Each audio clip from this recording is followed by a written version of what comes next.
Your life. Thank you, Mrs. DeGraw. We'll go ahead and call our meeting to order. We want to welcome all the visitors today. And we will have Mrs. Rigby lead us in the pledge.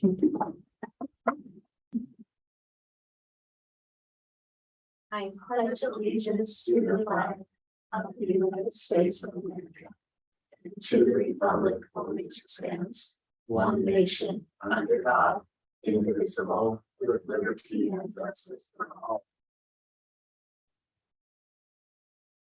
Thank you, Mrs. Rigby. The chair would entertain a motion to approve the agenda.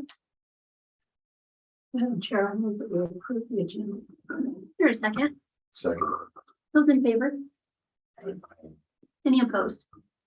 Motion passes. Thank you. The chair would entertain a motion to approve the minutes from our previous meeting. Madam Chair, I make a motion that we approve the minutes from the previous meeting. Is there a second? Second that. Those in favor? Aye. Any opposed? That motion passes. Thank you. Mr. Williams, we're to your report. Thank you, Madam Chair. Go ahead and get started with the superintendent report. So last week I was able to attend a superintendent meeting. Representative Lance Clow from the House Education Committee, he's the chairperson of that. He attended that, and it was nice to be able to visit with him, just to share some of the things that from our perspective as education, and he shared a lot of different things that are going to be proposed during this upcoming legislation. And it was just good to be able to have him come hear our side, and so really appreciate our different representatives and everyone is, and we know that as this is coming up, as I'll share in a little bit, ISBA, you'll have your different things, but it was good to be able to meet with him. Just another update as it pertains to the district office here, our chapeltorium. I did mention that we removed all of the benches out of there. This past month that we've had that, so many different activities have been able to be held in there, including the 4-H meeting. I know that there were probably 3 or 4 of us there at the 4-H meeting, but it's a place where the cheerleaders are starting to use for their location. Plans for that is to continue to utilize that here for the community. I know that the high school held a dance in there. Junior high is going to hold a dance in there coming up, and possibly even the high school's other. So it's going to be, we're starting to utilize that facility, and it's nice not just to be the annual welcome back to school meeting place for things. Safety webinar for the board.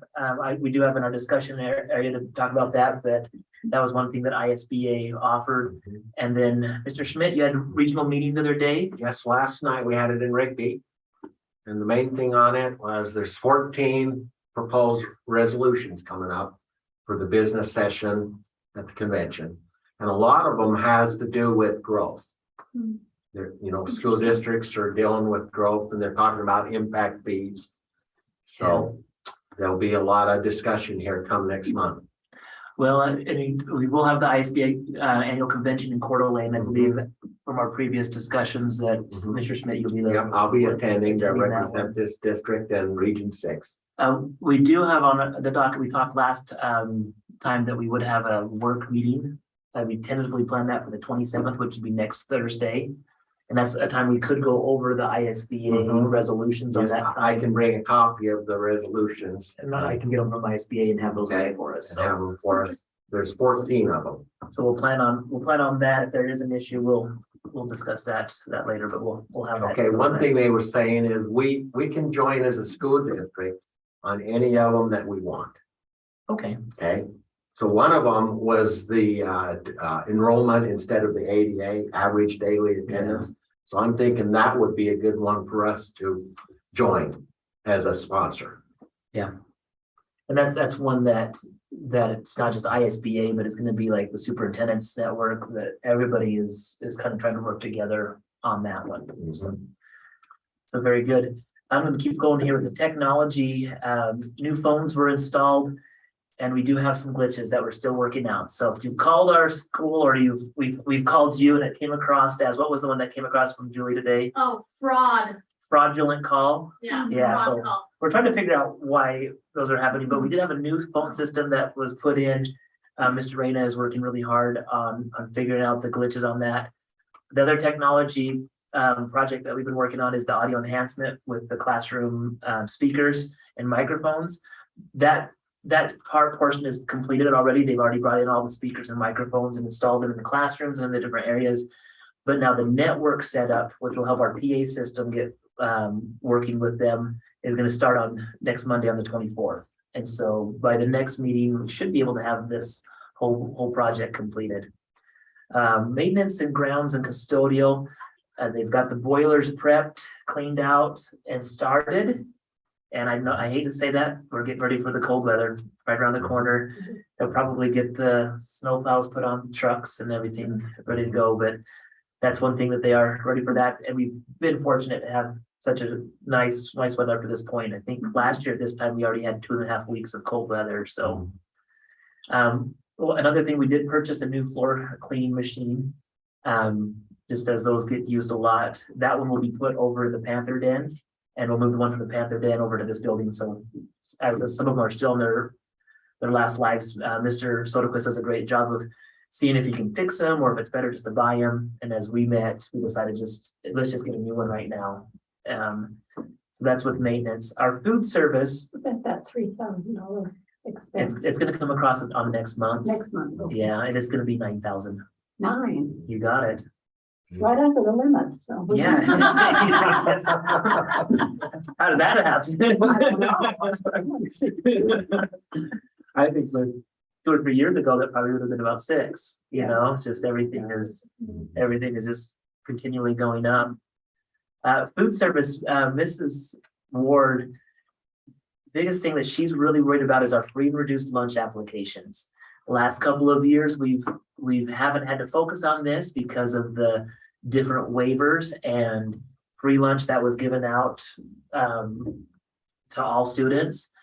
We have families that haven't completed this, and I believe it's in about 2 weeks. No, it's Monday. Oh, maybe it was last week, so I was thinking. Starting Monday, it'll be full price. Thank you, Mrs. DeGraw. So starting on Monday, it's gonna be full price for anybody that comes. And so I just put a picture of this because I know there's thousands of you watching out there on this YouTube channel. Make sure you go in and you click on this link from the homepage. You just go to the departments, and then under departments, we'll go to child nutrition. You click on there to go to the free and reduced meals application, and that will help with that if that applies to your family. And it's 100% confidential. How did they find out after the application's been submitted, whether or not what they fit into, whether it's reduced? Or I think they send out an email now. They used to mail letters, but I think now they send an email. And if you have a question, they're welcome to call Lisa and say, hey, I've applied for this. Do you have the results of it? Yeah. And she never sees any of the financial information. All she sees is what the program kicks back to her as where they fall. Whether they fall eligibility wise, not the exact number. And those are things that we never see. I never see the We don't numbers. know, but Lisa's the only one who knows which students are on free and reduced. She's the only one who has access to that information. I just wondered if it would show up in Power School. No, it's in Power School, but it's in Power School only where she has access. Okay. Yep. Mr. Williams doesn't even have access to that. A good question. Any other question on, so if you know of anybody in your circles, just remind them on that. Our elementary schools, PTO had to drive through dinner right before harvest break. It was a success, and a lot of people came, helped out. You were helping with that again, weren't you? Yes, Or yeah, it's a good time. it was a good time. And so really appreciate our PTO for doing that. A couple of upcoming things for the elementary: Halloween's right around the corner. Territon will have a costume parade here, 2 o'clock. The parents can meet here at the district office. We'll have some chairs set up in the gym where they'll be able to come in. That just helps alleviate, so we don't have thousands of, that's big schools. Let's say tens of hundreds of people in the hallways at the elementary school. It just makes it a lot easier where we for safety also, it's easier to have the parents over here instead of have them all lined up and down the hallways like we used to in years past. Hamer Carnival, it's going to be Saturday the 29th from 3 to 7. Mud Lake Telephone is going to join in with them. Mud Lake Telephone each year has a customer appreciation activity. Some years they have big bouncy houses. This year they reached out to Hamer and said, is there any way we could just, do this at the same time? They will be providing a free dinner for those that come. So there'll be a free dinner there that night. Hopefully a lot of people show up, and then because it is a fundraiser carnival, tickets will be able to be purchased for the different games and activities that will go towards Hamer Elementary teachers' accounts. So, and then last but not least from the elementary, our Veterans Day program. It's going to be Hamer and Tarleton, grades K through 6. So this is one that's going to be one big assembly. This is America. And it's going to be in our high school legacy gym. So when you hear that, say, what's the legacy gym? We can't call it the old gym anymore, can we? No, that doesn't look like, no, Mrs. Rigby, you had a daughter playing it the other day. It's not old anymore. It looks really good. So it's going to be called the High School Legacy Gym. And if you are like, what we want to do is we want to honor veterans, but also our first responders. So if you know of anyone that in your family, like we did this last night, we went through and found some pictures of my grandparents who served in the military. We took pictures of them and we sent them to Annie, Mrs. Dowling, and she's going to put them on a wall to honor them as we do this program. So I can get a picture of Tanis for first responder and wear your EMT jacket. Next on your list. Okay, so it's a good thing it's not evaluation time for me. But we look forward to being able to have this assembly. This is America. It's going to be a fun one. The kids are loving the songs. I don't know, your little ones at home are singing the songs. They come up singing. Yeah. Secondary schools, fall sports clubs and activities are cross country. Daniel Spencer was our only qualifier for state. That will be in Lewiston, Idaho next week. Our volleyball, they finished their season on Tuesday. Football, final home game is Friday versus Firth. It's going to be senior night. Our football team is sitting 4-3. If we beat Firth, we will be in a 3-way tie and go to a Kansas City playoff. If we lose to Firth, it looks like we will be just out of the 11-team range to go to state. So they've done well this year. It's been a new coaching staff. Can't say enough about Coach Blanchard for what he's doing to try to bring excitement to the community, the different events and things that he's supported and put in. So really grateful for him and his efforts. But if you can come on out, I do believe our cheerleaders will be having a little girl cheerleading activity that night. So dress your little girls warm because it's supposed to get a little bit chilly tomorrow night. FFA. Couple of their teams have had some success. The range judging team placed 3rd at state and they qualified for nationals, which will be in Richfield, Utah, we believe the first week of November. So that's Cicely Jacobs, Jonathan Mendoza, Cole Richens, and Ryan Rigby. So congratulations to them and Mr. Bird being able to have another team make it to a national competition. Soils judging team finished 9th at state. Mr. Packer's geology class had a field trip to the Banana Buttes. It was a lot of fun for them. Student and staff information. So just so the board knows and parents out there, we have signs. Maybe you've seen them as you come to the different games of a program and an app called CTEL Now. And so if you go to your app store and you type in CTEL Now, there's an app that will come up. And this is a safety app that we want to use to be able to help report anything that might be coming up. But also, it's not just like for a threat against the school. It could be you have a friend who has suicidal thoughts or they're, going to harm themselves. You can text that and say, I've got a friend, I don't know what to do. Somebody will be able to reach out. This is a app that is connected with our school. And it is also one that the state has provided to us for free. And there are individuals that look at that and they kind of do a triage of what is most important. If it needs to, if somebody says, oh, there's a dog at school, that's not going to come across the radar. But if there's something that looks like somebody's going to be harmed or harm themselves, they'll send a notification to an administrator or to Deputy Keller right away connected with that. Or an email will come up where it says, hey, this was what came up. Can you please look into it? This is the second year we've done it. We're really trying to push this more and get it we started it I think last February, was when we first started putting it in. And that first month I did have like an email that came up and I was able to go investigate, make sure that the kids were safe with it. I didn't know if it was a real one or if somebody was just saying, hey, will somebody really even Right. check into this? And so Mr. Davis met with all of his staff and also they had somebody come and talk to the students. And so I know my son went to that and I saw on my phone it said Shad is requesting this app to be on his phone, because I have to approve the apps that he downloads on his phone and so it's in the process. How young does it go?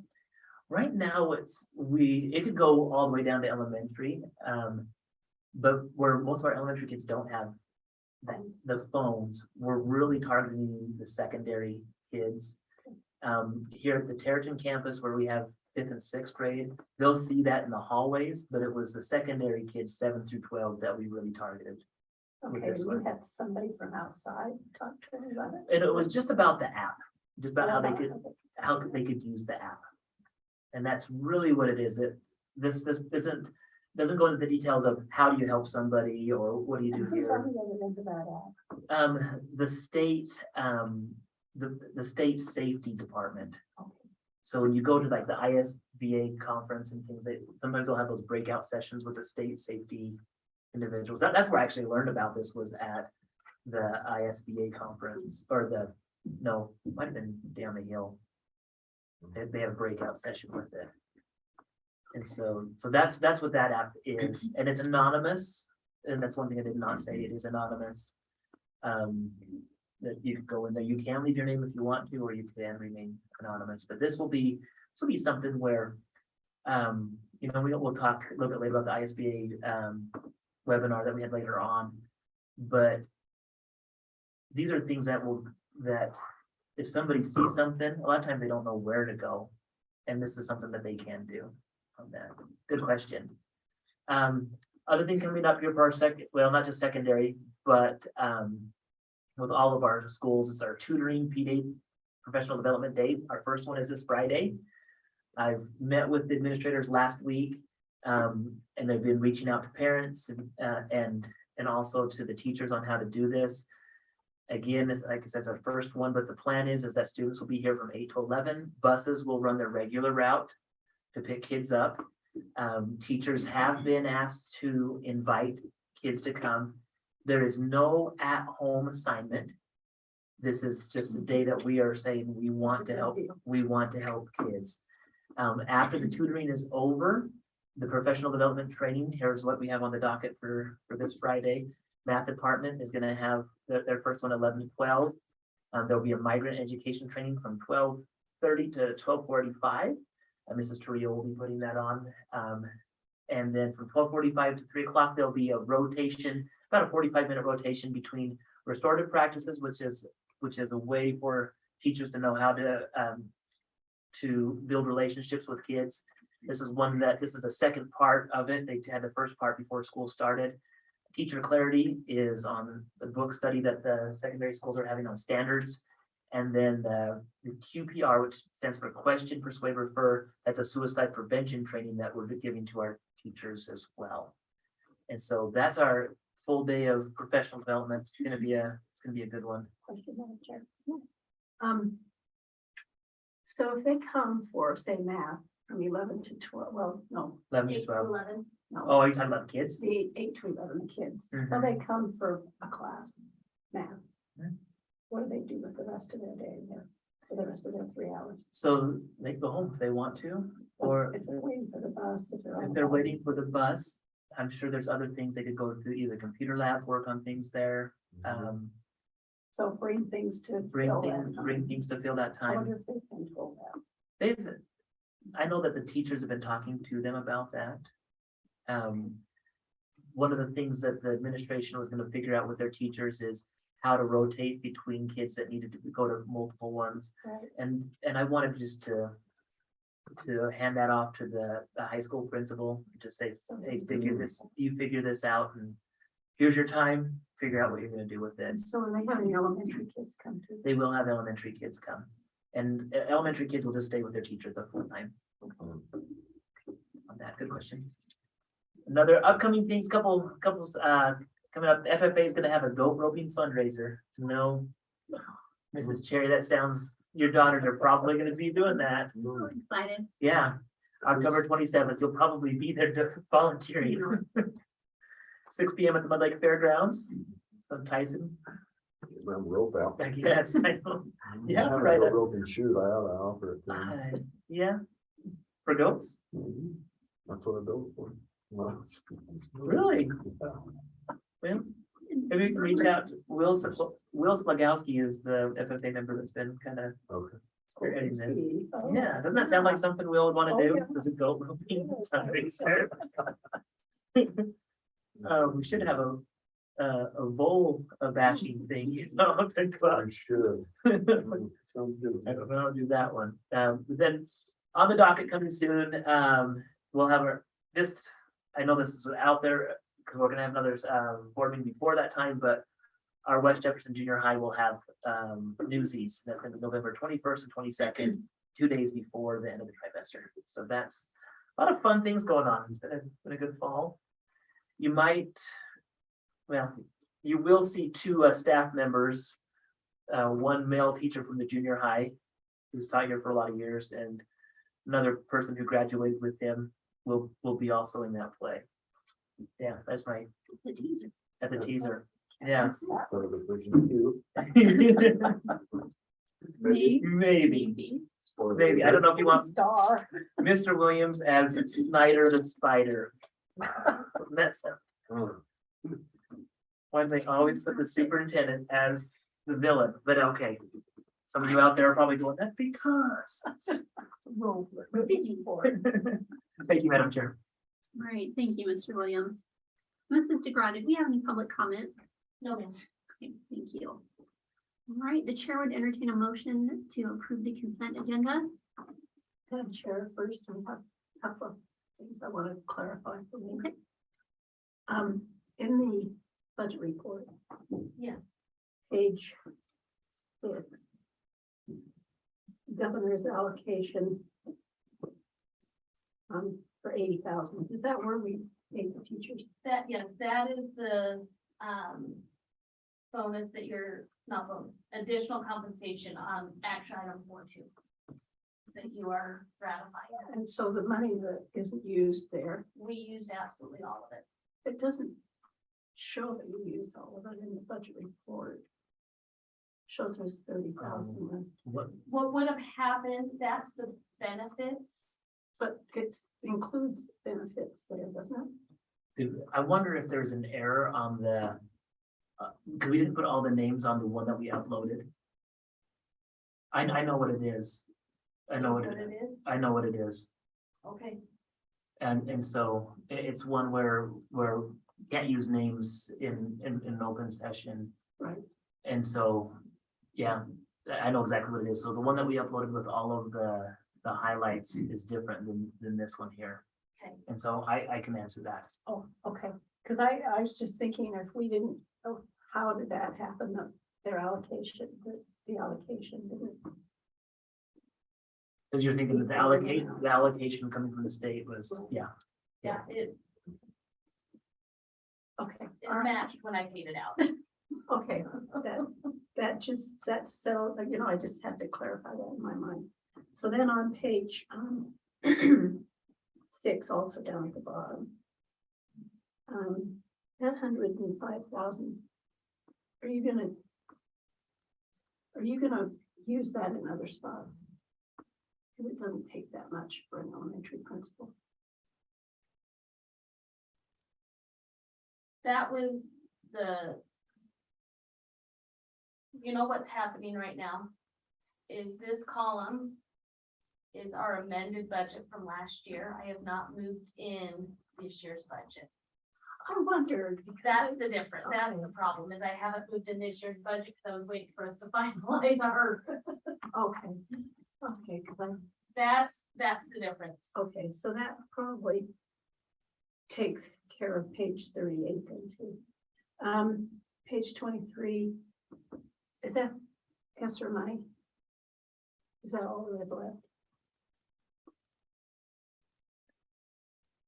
Depends on which ESSER. Page 23. So ESSER two, so remember there was 3 different ESSER Right. monies. Mhm. And so this would be the ESSER ESSER two, two is and gone. ESSER two is completely spent. Completely gone. So Yeah. what about this? So the next one with the ESSER, I didn't see the ESSER Okay. three on that one. I thought there was a balance, but I'd have to find it. Should have written more. Anyway, can you tell me how much ESSER money there is left? Like off the top of my head, or, On here? We used 220,000-ish of the 600,000. So there's a lot left. Yeah. Yeah. Wow. What's the deadline for that? Yeah. 25.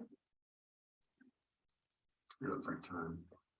yeah, and in our previous conversations, we purposely wanted to wait and see how the finances looked as we come out of the COVID Mhm. time, Right, just to make sure that we have some different buffers, and so out of the 600,000 approximate that was there for ESSER three, we've purchased the learning loss with the audio enhancement speaker systems, Look at that. and then, Why did I think we were mostly gone with that? you know, Okay. and then with the flooring projects. Right. At Hamer and in the junior high, Mhm. we were approved to be able to use ESSER money because the new carpet helps Right. make it so Safety, it's a safety. it's a issue. safety thing with clean air. Mhm. And so those projects, and that was approximately 70 to, no, 44 yeah, 70, rooms, yeah.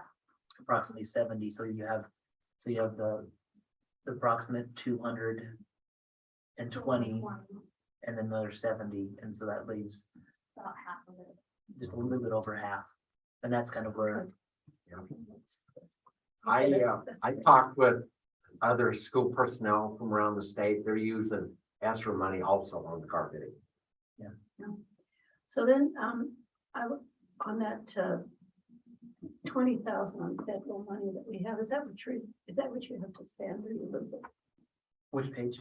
That's, right on the front page, the budget, On the back down one. under federal. On the first page. So that would have been last year. Is that where the money is coming to buy those science tables? No, that's CSI up money. Is This- that what that is?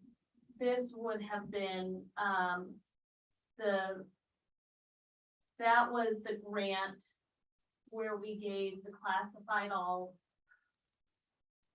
So, so that was probably, additional compensation. that was the additional computations, and I think it was called the substitute teacher Substitute recruitment. recruitment, but then when you read, retainment.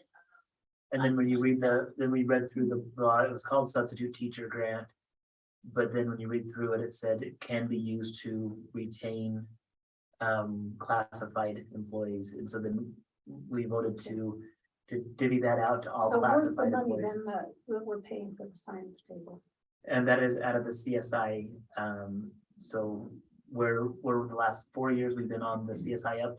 And then you have to spend it or lose it. Yep, isn't that Right. what you'd have to Yeah. spend it by We last had to Friday. spend it or by the last day of September.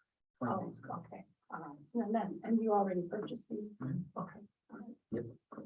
Okay, I think that's all. Good questions. Thank you, Mrs. Perkins.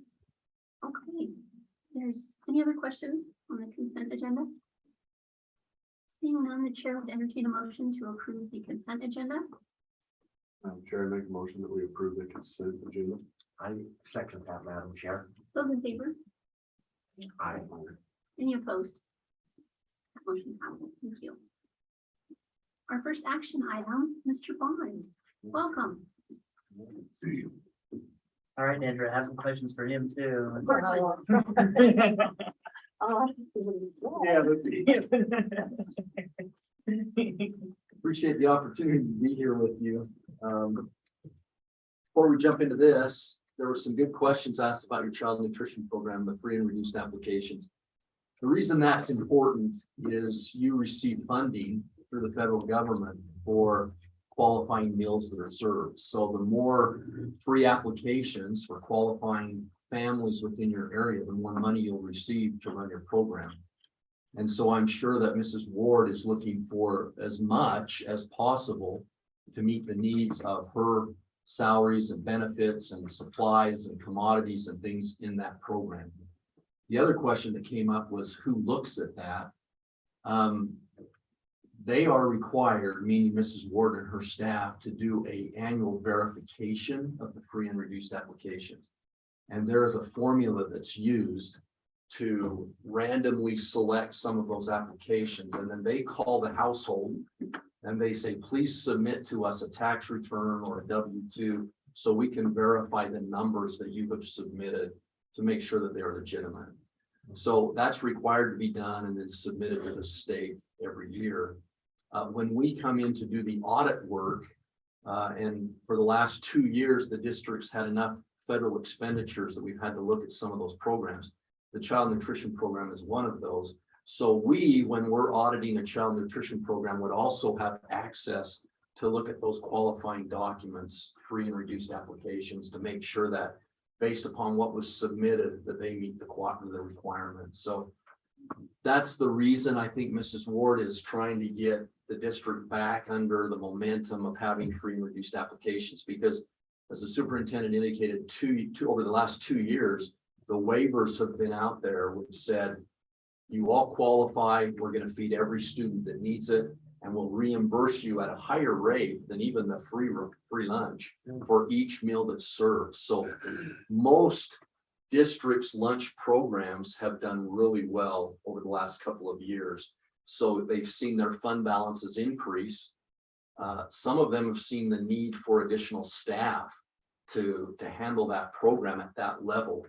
And so I think another reason Mrs. Ward is worried about this is during the last 2 years, she's probably increased her staff a little bit to help cover the federal funded requirement. And now that maybe those people aren't submitting application for free and reduced, she won't get the money to cover that staff. So again, it's a struggle. And so I would encourage you as board members just to remind your community members that that's a great program available for households that qualify. And it is confidential, as Carrie indicated.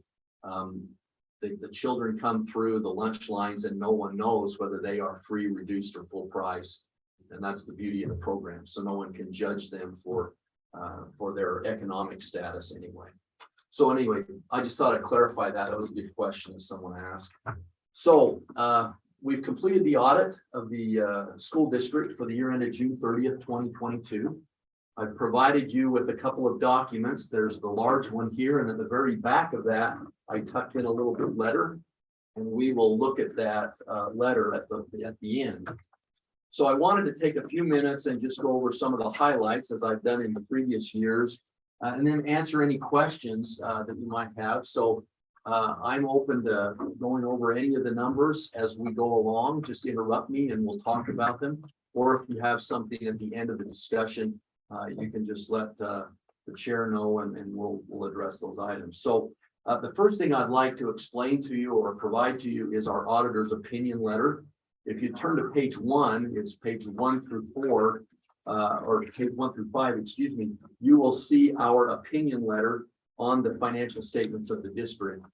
We are issuing a unmodified or clean opinion on all of the funds of the district.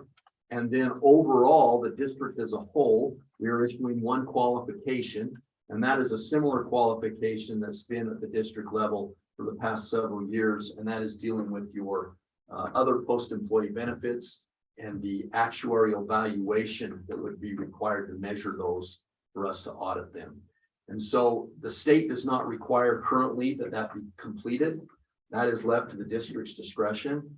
And of the 6 districts that we audit, none of them are currently doing that because the cost to the district would be anywhere, depending upon your size, from probably $5,000 up to $10,000 every 2 years to have that completed. And so the reason it would be beneficial, maybe when you decide to bond, it could affect your rating. It could affect the interest rate you get on that financing.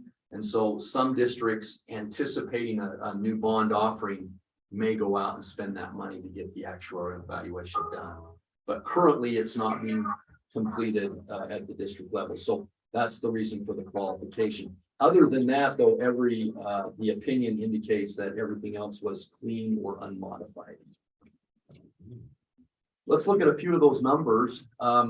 If you would turn with me to page 20 and 21, we'll take a look at the revenues and expenditures in some of the major funds of the district.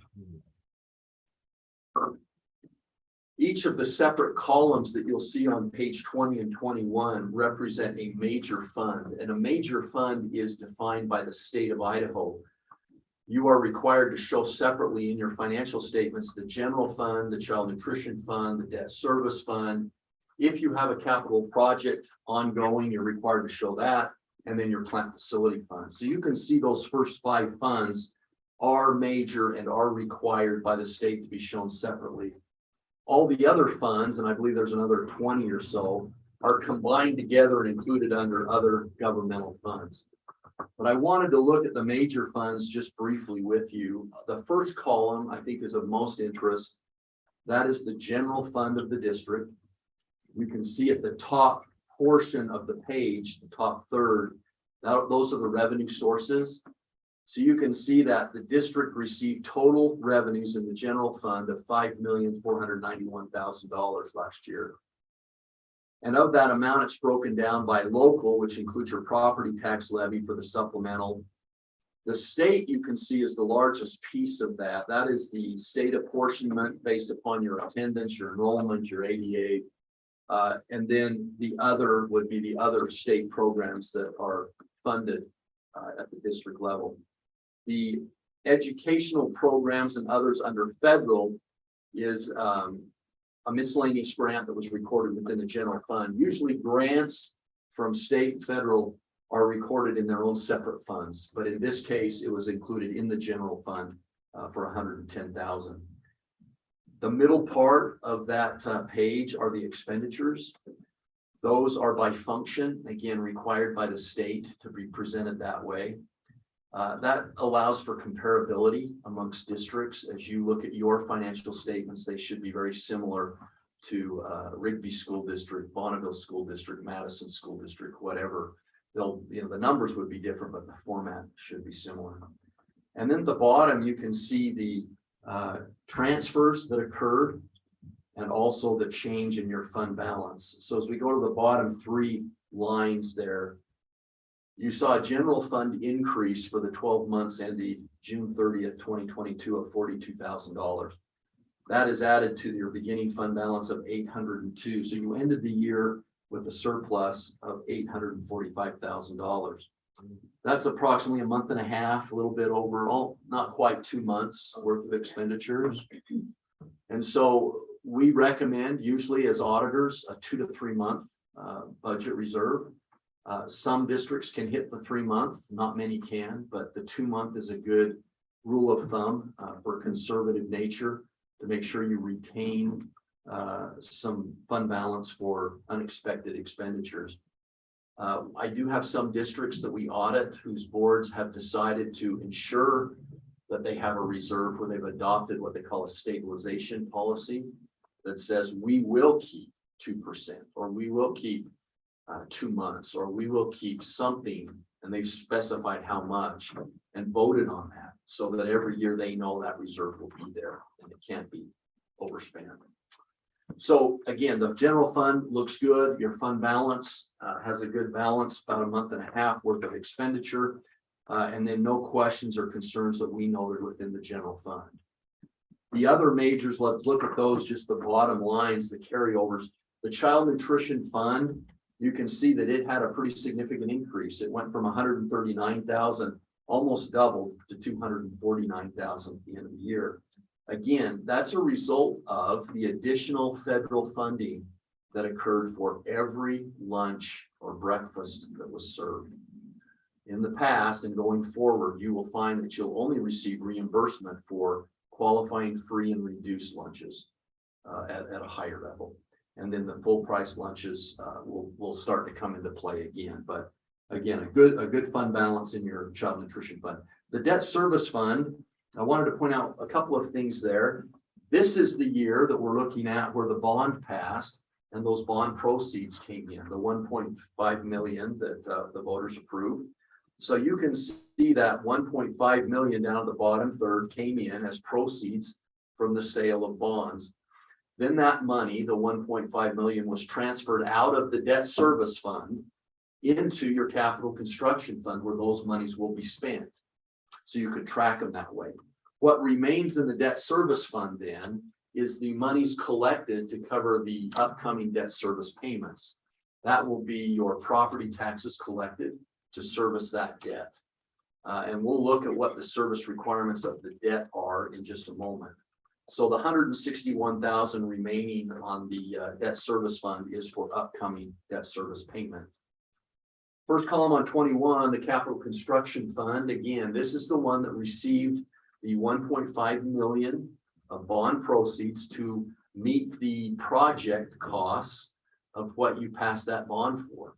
And so you went to the voters and said, we need this and this and this, or this construction project. And so it's sitting there now, so you can track that every year, your progress on meeting those requirements for using the $1.5 million. At the end of the year, part of that had been expended.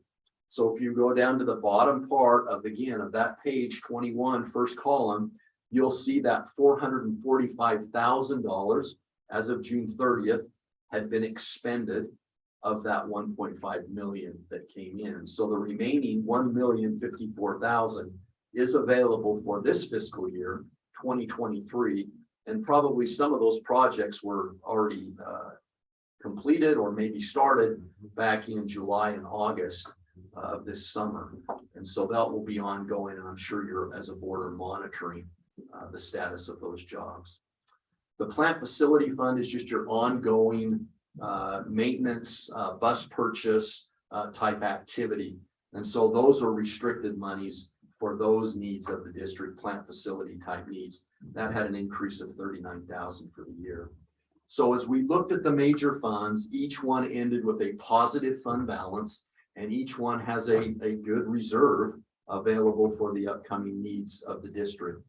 Any questions about those 5 funds that we looked at? Specifically the general fund, maybe, that you may have a question about. Oh, on the capital construction fund. Yes. So a lot of this has been expended, right?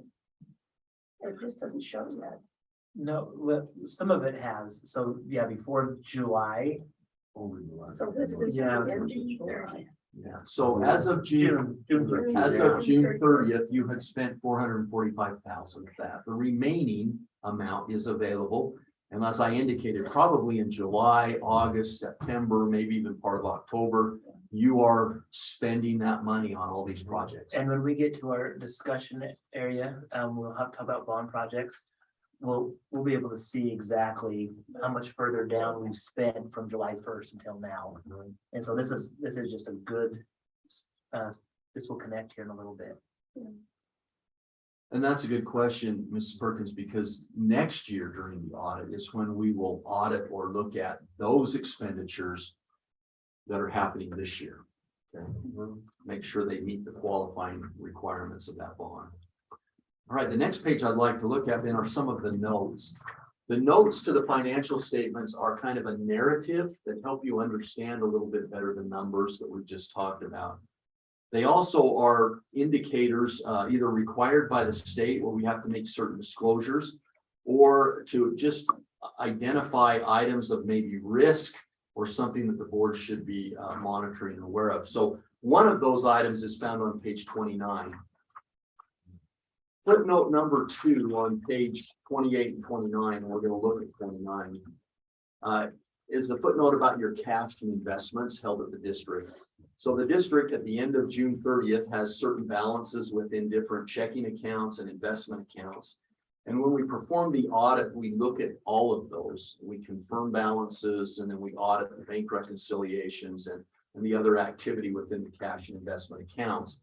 One of the items that we're required to evaluate is the risk that the district has on any cash accounts that exceed the FDIC insurance coverage limit. So each financial institution allows its investors $250,000 of insurance coverage. What that means is if their bank was to fail, that institution was to fail, they would provide you $250,000 on your account. And that's it. If your account exceeds that amount, you would lose it. So there's the risk.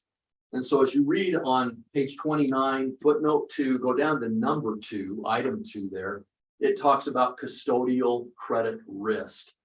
As of June 30th, 2022, $277,000 of the district's total deposits were not covered by the federal insurance, depository insurance. So that means that it was about $527,000 was the bank balance at that time, 250,000 insured. So the rest was uninsured and is at risk.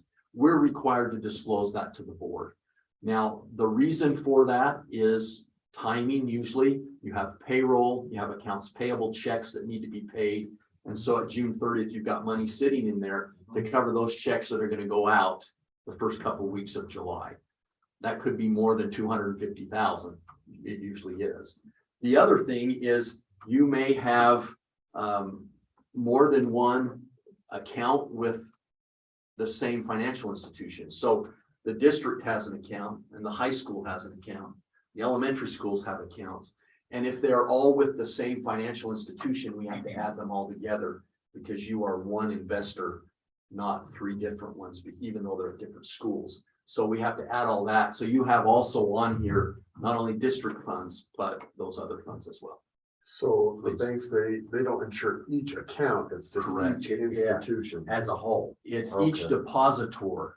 So you could open an account at the Bank of Commerce and have 250,000 of coverage. Then you could open one at a credit union, say Westmark Credit Union, you'd have $250,000 coverage. And that's how some districts spread the risk. They say, we don't want to keep it all with one, let's move it. Do they do that in communities rural such as ours where we have a bank, Makes it more difficult. right? What rural communities usually do is try to use the state investment pool. So they'll keep your checking account balances with financial institutions as minimal as possible. Invest the rest with the state, which is secured by government securities, and then just draw that down kind of like when I need it. Okay.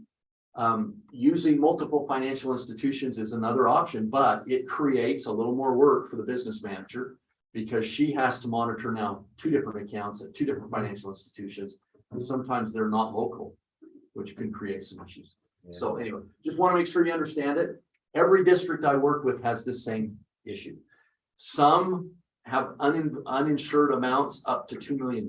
So yours isn't real significant, but it is a risk. And so we are required to disclose that to you. And you call that the state, The state investment pool, state investment. governmental entities can participate in the state investment pool, And which that's you where do. the majority of our money is.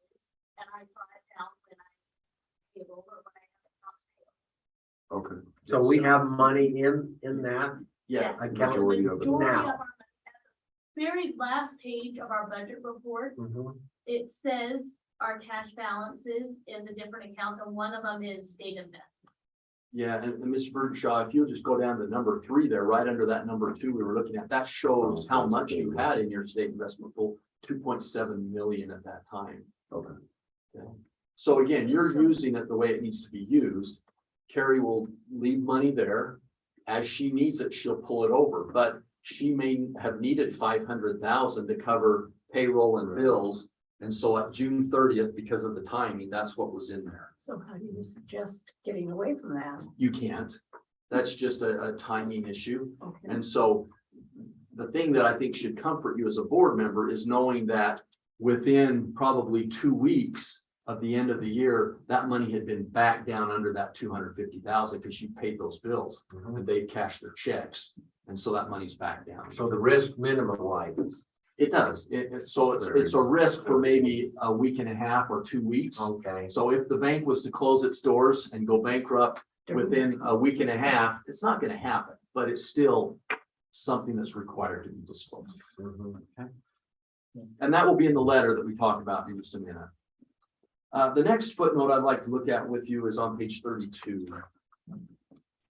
Footnote 5, this outlines the terms of the bond that was passed this past year. It shows the 2021 issue of 1.5 million. And if you go to the bottom, it shows the repayment terms on that. So you can see that for the next 5 years, 2023 through 2027, you have approximately 318 payment required, principal and interest. And so that's what you will use to budget within your debt service fund to collect from the county, from the taxpayers, to make sure you can make your payments. And so that's what Carrie will use within her budget. That's just informational for you. Turn with me, if you will, now to footnote 48. I'm sorry, not footnote, page 48, footnote 11, I'm sorry. Glad we don't have 48 footnotes. Footnote 11, page 48. We are required as part of the audit process to evaluate each of those funds that we've talked about. If any of those funds have a deficit, meaning you've overspent them, they're in the red, we're required to disclose that to the state. There were none of those funds at the end of June 30th, 2022. We're also required to disclose at that first part, you can see there any expenditures that exceeded the budget amount approved by the board. So at the beginning of the year, you adopt an original budget. It's an estimate based on prior year, based upon enrollment, based upon an understanding of where you're going to be. Those numbers are estimates. And so as you get towards the end of the year, there's normally an amendment done to your budget based upon what you know. And then what we do is come in and say, what is the last amended budget that you have? And we're going to compare that to your actual, because you as a board approved a certain amount. If those amounts exceeded that amount, we're required to disclose it. There were 4 funds in this case where expenditures exceeded budget. One of those, the ESSER 3 fund, there was not a budget adopted for that. You had no idea, I guess, how much to anticipate you would spend if you were going to spend it in this fiscal year. And so there was no budget. So the $42,961 was the total amount of the expenses incurred in ESSER 3. No budget for that. The others had a budget adopted, but exceeded that budget by those amounts, fairly minor. We as an audit firm would be concerned if budgets are exceeded and deficits happen. Meaning that there was an additional revenue that came in to spend, or you didn't have a fund balance that you were going to spend. And so that would create the higher risk to us, and that would be required to be reported. So of the 6 districts that we audit, every one of those this year had a similar 2 or 3 funds whose expenditures exceed budget. Understandable because of all the federal programs that came through. Most districts just, we don't know how much we're going to spend. We don't know how we can spend it. Then you figure it out and you spend it and you didn't amend your budget. So that can happen. Any questions about that disclosure? Scott, sometimes the federal funding changes. It sure does. And it's hard to modify Yep. on what those changes are going to be. And a question that came up in our closing meeting is, when should our board evaluate those changes and amend the budget? Because you don't want to amend 3, 4, 5 times a year, then you lose the control. And so I would recommend once a year that you have that amendment. So when would that be? And our recommendation, what we've seen most districts do, is you amend that budget as you get close to the end of the fiscal year. So maybe in April or May, you understand then where the federal monies are going to come from. We've received them by that time usually. And we can make a better estimate of the budget remaining for the year. Mhm. If you do it too early, they'll change, they Yeah, change constantly. They'll change and might put you in a bind. It would then create that disclosure that we just had. That seems kind of late to me, to be knowing where you That, are. and that's fine. If you want to amend in November, I mean, you usually adopt that initial budget in June, right? So you've had several months, you know what your enrollment is, which is one factor that changes a lot of the numbers. Yeah. You've hired all your teachers and you're classified, you know where your salaries are, that's fine. What we see though is some of these federal programs, Right, yeah. they'll contact the district in April, and they'll say, we have a little bit more of an allocation we're gonna give you, why don't you go ahead and spend it? And so that was when you'd have these kind of issues. So if you feel that that's too late, if you feel April is too late, then as a board decide when you feel comfortable with that amendment, if at all. Some districts say that is what we've decided, we're gonna stay there. And it's a control, and if we are going to exceed that, we want the administration to come in and say why, and explain that to us. And then if we need to modify, we will, but if we don't, we'll just say, we understand, we needed to expend it, and we did. Okay. It's just up to you. Because there is some cost associated with amending a budget, not only personnel, but publication, advertising, meetings, those type of things. Let's look at page 50, turn the page. A couple pages. Page 50, footnote 12 talks about transfers. I always feel it's important to discuss these with the board. These are which funds supported other funds. And so we know that the state requires that the general fund transfer money out of there into the child nutrition fund and into the plant facility fund. And those transfers are for FICA to cover the school lunch and then bus depreciation in the plant facility. So you can see that there was also transfers into the public school technology fund. And that was budgeted for. You can also see some of the smaller transfers that went out either just to cover deficits, small deficits within those funds, or shared costs. So hopefully that helps you. You see the big one, the 1.5 million, we talked about that already. That was where the money came in from the bond, went out to the capital construction fund to be able to fund your program. Okay. The next page, I'll take just a couple minutes on this one. Footnote number 13 at the bottom talks about your fund balances. And we talked about several of those as we looked at the major funds. This defines how you can use a lot of those fund balances. So you can see that this breaks down your fund balances into restricted, committed, and unassigned. The top part are restricted monies, meaning that someone outside of your district has put restrictions on how you can spend those funds. Usually it's a state or federal program. Child nutrition program is a good example. You can only spend it a certain way. That's restricted then for that program. Debt service, you've collected property taxes to pay debt service. It can only be used for that reason. So those are restricted by someone outside of the district. Committed funds, however, are restrictions that you as a board have set. You have said, we are going to spend our capital construction funds in a specific way. If you decide to change how you're going to spend those funds, you would then have a meeting, adopt a resolution, or vote to change how you're going to spend those monies. So that's a committed definition. Unassigned means they are available to be used at the board's discretion, either as a carryover to the next year's budget or to fund any expenditure needs within the district. So, yes, please. So when we say we have a fund balance of $845,000, it's really not ours to spend, so how can that, Well, it is yours to spend in that Well, it's unassigned. well, It's it's the- not, most of it isn't unassigned, most of it is assigned, though. So Well, what you've done is you probably assigned it in your budget for the upcoming year. And most districts will take their fund carryover, like that 845,000.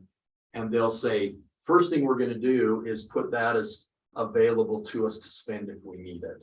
And so if you've maybe put 200,000 or 500,000 or even the full 800,000 into your budget for the 2023 year, Mhm. you've committed that, haven't you? Yes, Okay, but as of the end of June 30th, it hasn't been committed yet. It's still available for well, the some of board to that is decide. from other programs, though, No, not in the general fund, not in the general. not in fund. the general fund. The other programs would be under special revenue. Oh, I got, okay. You can see those, and those are restricted up above, Right, and and debt so, service. so then if 845,000 isn't quite enough,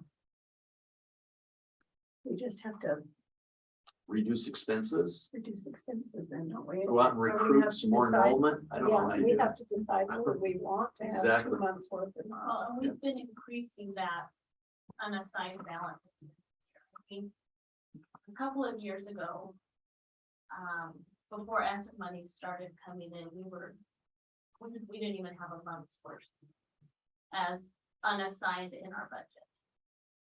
So I think what Carrie's saying is the availability of some federal dollars that have come into the district through ESSER or COVID numbers or whatever. You've been able to spend some of the district's monies using those funds instead of the general fund. So the revenue sources have still been coming in from your enrollment the same, but some of those other expenses you've been able to spend or get reimbursed for by the federal government. And so that's allowed you to increase your fund balance a little bit. Right. And so there's a little bit more than maybe 3 or 4 years ago. Yeah, 3 or 4 years ago, I think we were down to 500,000. Yes, I think you're right. Mhm. And that's pretty tight budget. It's a pretty tight fund balance, right? Okay, so I just want to make sure you understood that there were some restrictions on those funds. Now, speaking of federal programs, and maybe Mrs. Perkins, you were thinking of this. A federal program is a little bit different. There is no fund balance with those because it's a reimbursement. You receive an allocation from the state. The state says your district can draw down X amount of dollars. We want you to spend it first and then request reimbursement. So there's no fund balance to carry over. Right. But there is some allocation still remaining. And if you think about the ESSER money, you said how much is left? Well, up through 2025, ESSER 3 has a balance that you can still draw on if it meets the requirements of ESSER money. It's not showing as a fund balance, but there is an allocation, and the superintendent or the business manager will have that number. Okay, But it doesn't show in the budget. it should show in your budget on how you're going to spend it in the upcoming year. So when we were talking about, you asked that question before I got up here about ESSER money, how much is left?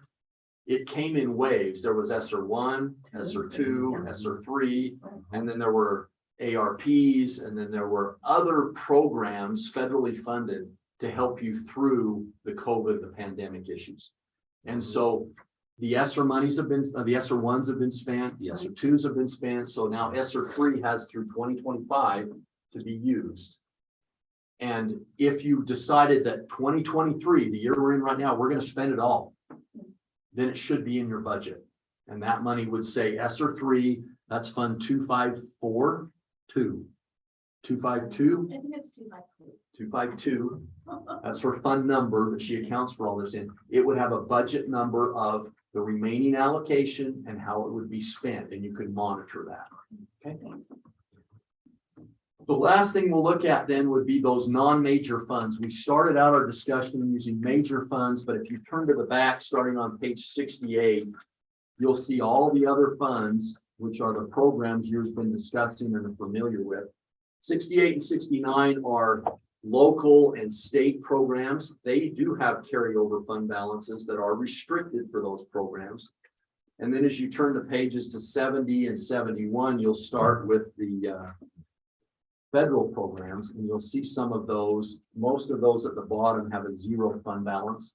As we discussed, they are reimbursement, and so the allocation is what you would go to instead of the fund balance. What was that number again, the page number? Pages 70 Okay, through 71 okay. are the federal type programs. So there's your Title I and your ESSER 2s, your IDEAs, special eds, your student support. Those are all accounted for separately based on an allocation, and the budget would follow the allocation that was approved by the state. All right, let's look for the last thing at the federal dollars that came through the district this year, page 75. So this breaks out the federal monies that were expended, not that were allocated, that were expended. So if you look at that first column, the district spent at the very bottom, $1,151,000 of federal dollars. Almost half of that was in your child nutrition program, 448,000. The remaining were all these other programs. When you have excess expenditures of federal dollars of 750,000, it's required to have a single audit, which is additional work that we come in to do. And then we report to the federal government how those monies were spent. And you can see the little asterisk there at the bottom that says that your child nutrition cluster, which is the school lunch program, is lunch and breakfast. And then the education stabilization fund, or your ESSER, had some single audit monies that we looked at. So of your total 1,151,000, we looked at 425,000 in your child nutrition program, 182,000 within your ESSER programs, for a total of almost 40% of the total dollars that came through. And that's just required. So let's now look at the letter. The letter that I gave you talks about the audit process. Our responsibilities as auditors, your responsibility as the auditee or the district. It just talks about that process, and it allows us, if you'll turn to page 3, to highlight any recommendations that we might have and notify the board of the recommendations we have made to the administration, and we'll follow up on with them. There were 4 items here, and we talked about, I think, 3 of the 4, but let's look at those again. And the one I want to look at is that last paragraph. During the performance of our audit, it was noted that the district checking account reconciliations had not been completed in a timely manner. So when we came in August, I think Carrie was still trying to reconcile a couple of those district accounts. We just felt that it was important that that be done as quickly as possible, usually within the next month, so that there's a control over the monies the district has.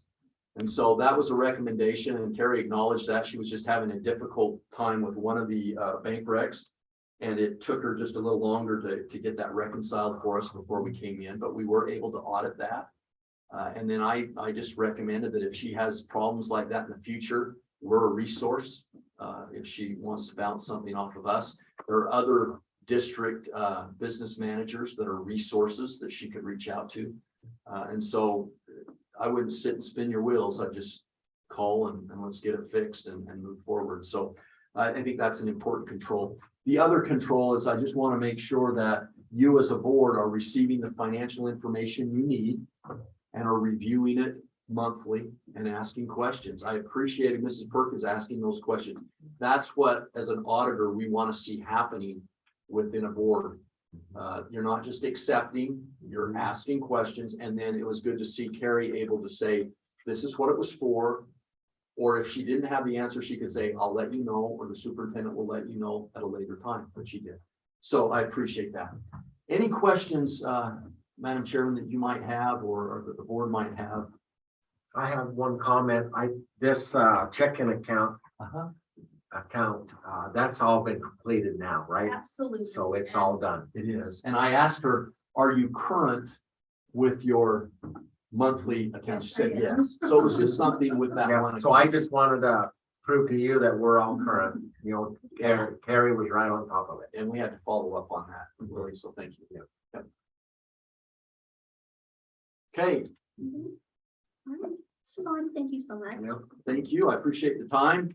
I was going to tell you before I started that I came to Mud Lake a little bit early to go to your burger place again, because I liked it when I was here for the audit. And I think half your high school was there.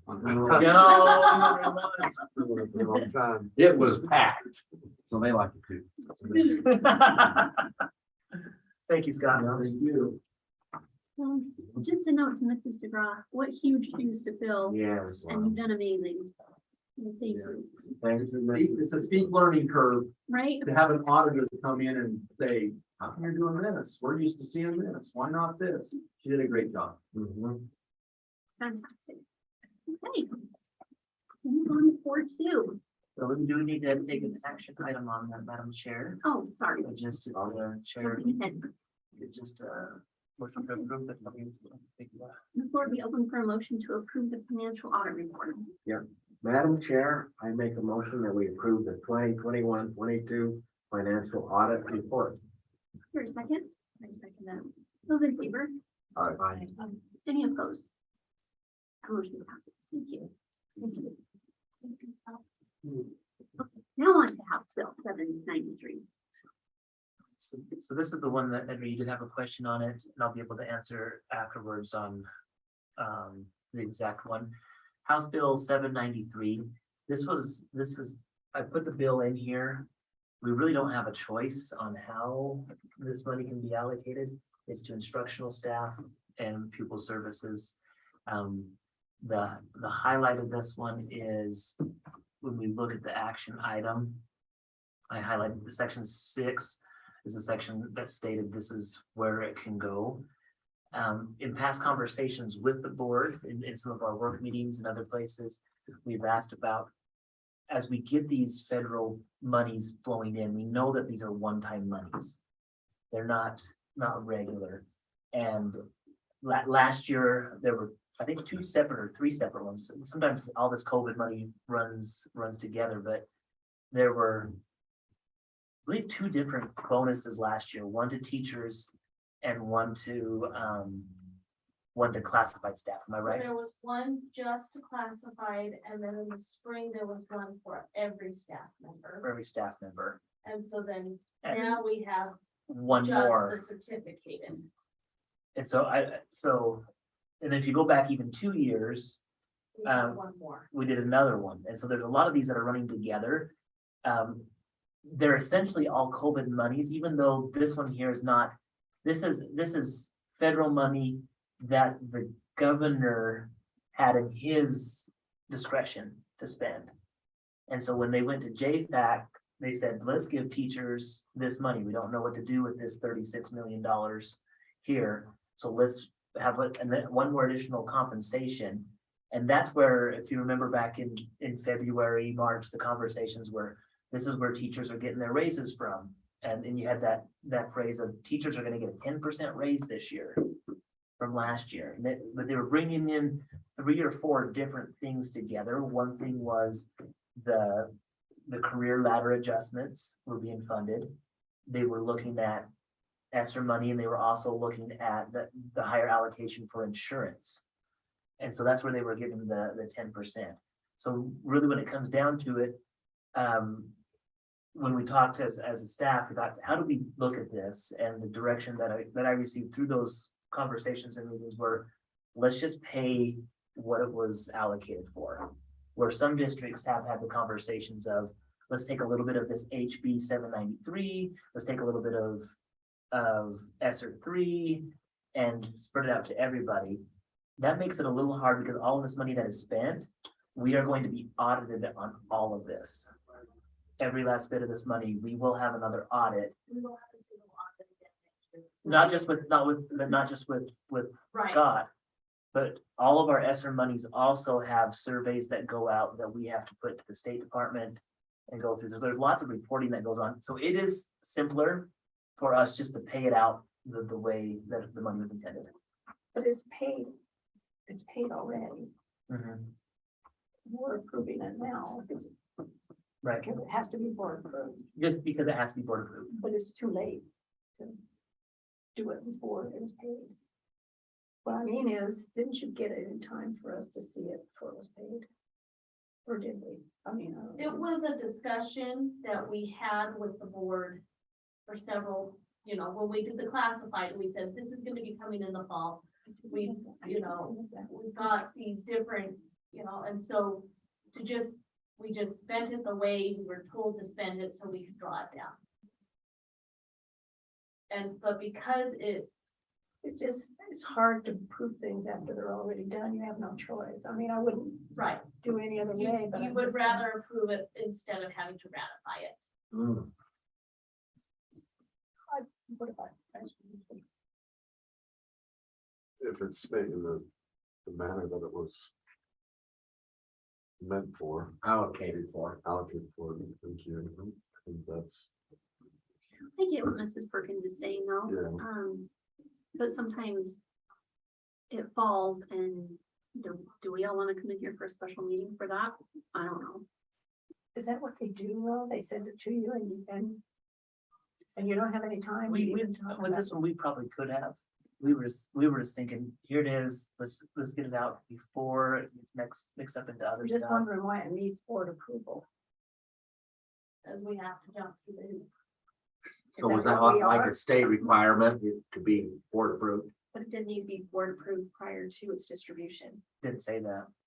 So it just But- seems odd to have it approved after the fact. So after you're it's not already been done, approving, you're ratifying, or ratifying it. Hmm. and that's the difference, you know. And that would be the difference of when we get, like Tyson says, if it's spent in the way that it's supposed to, one of the things is, was the board aware of this? Well, In and a what ratified also way, is you're ratifying that, yes, we did spend this money in the way that we were supposed to spend it. But you're saying in the future, if there's a way to approve rather than go the ratification route, we'd rather approve. If we're going to have to approve something, I want to do it before.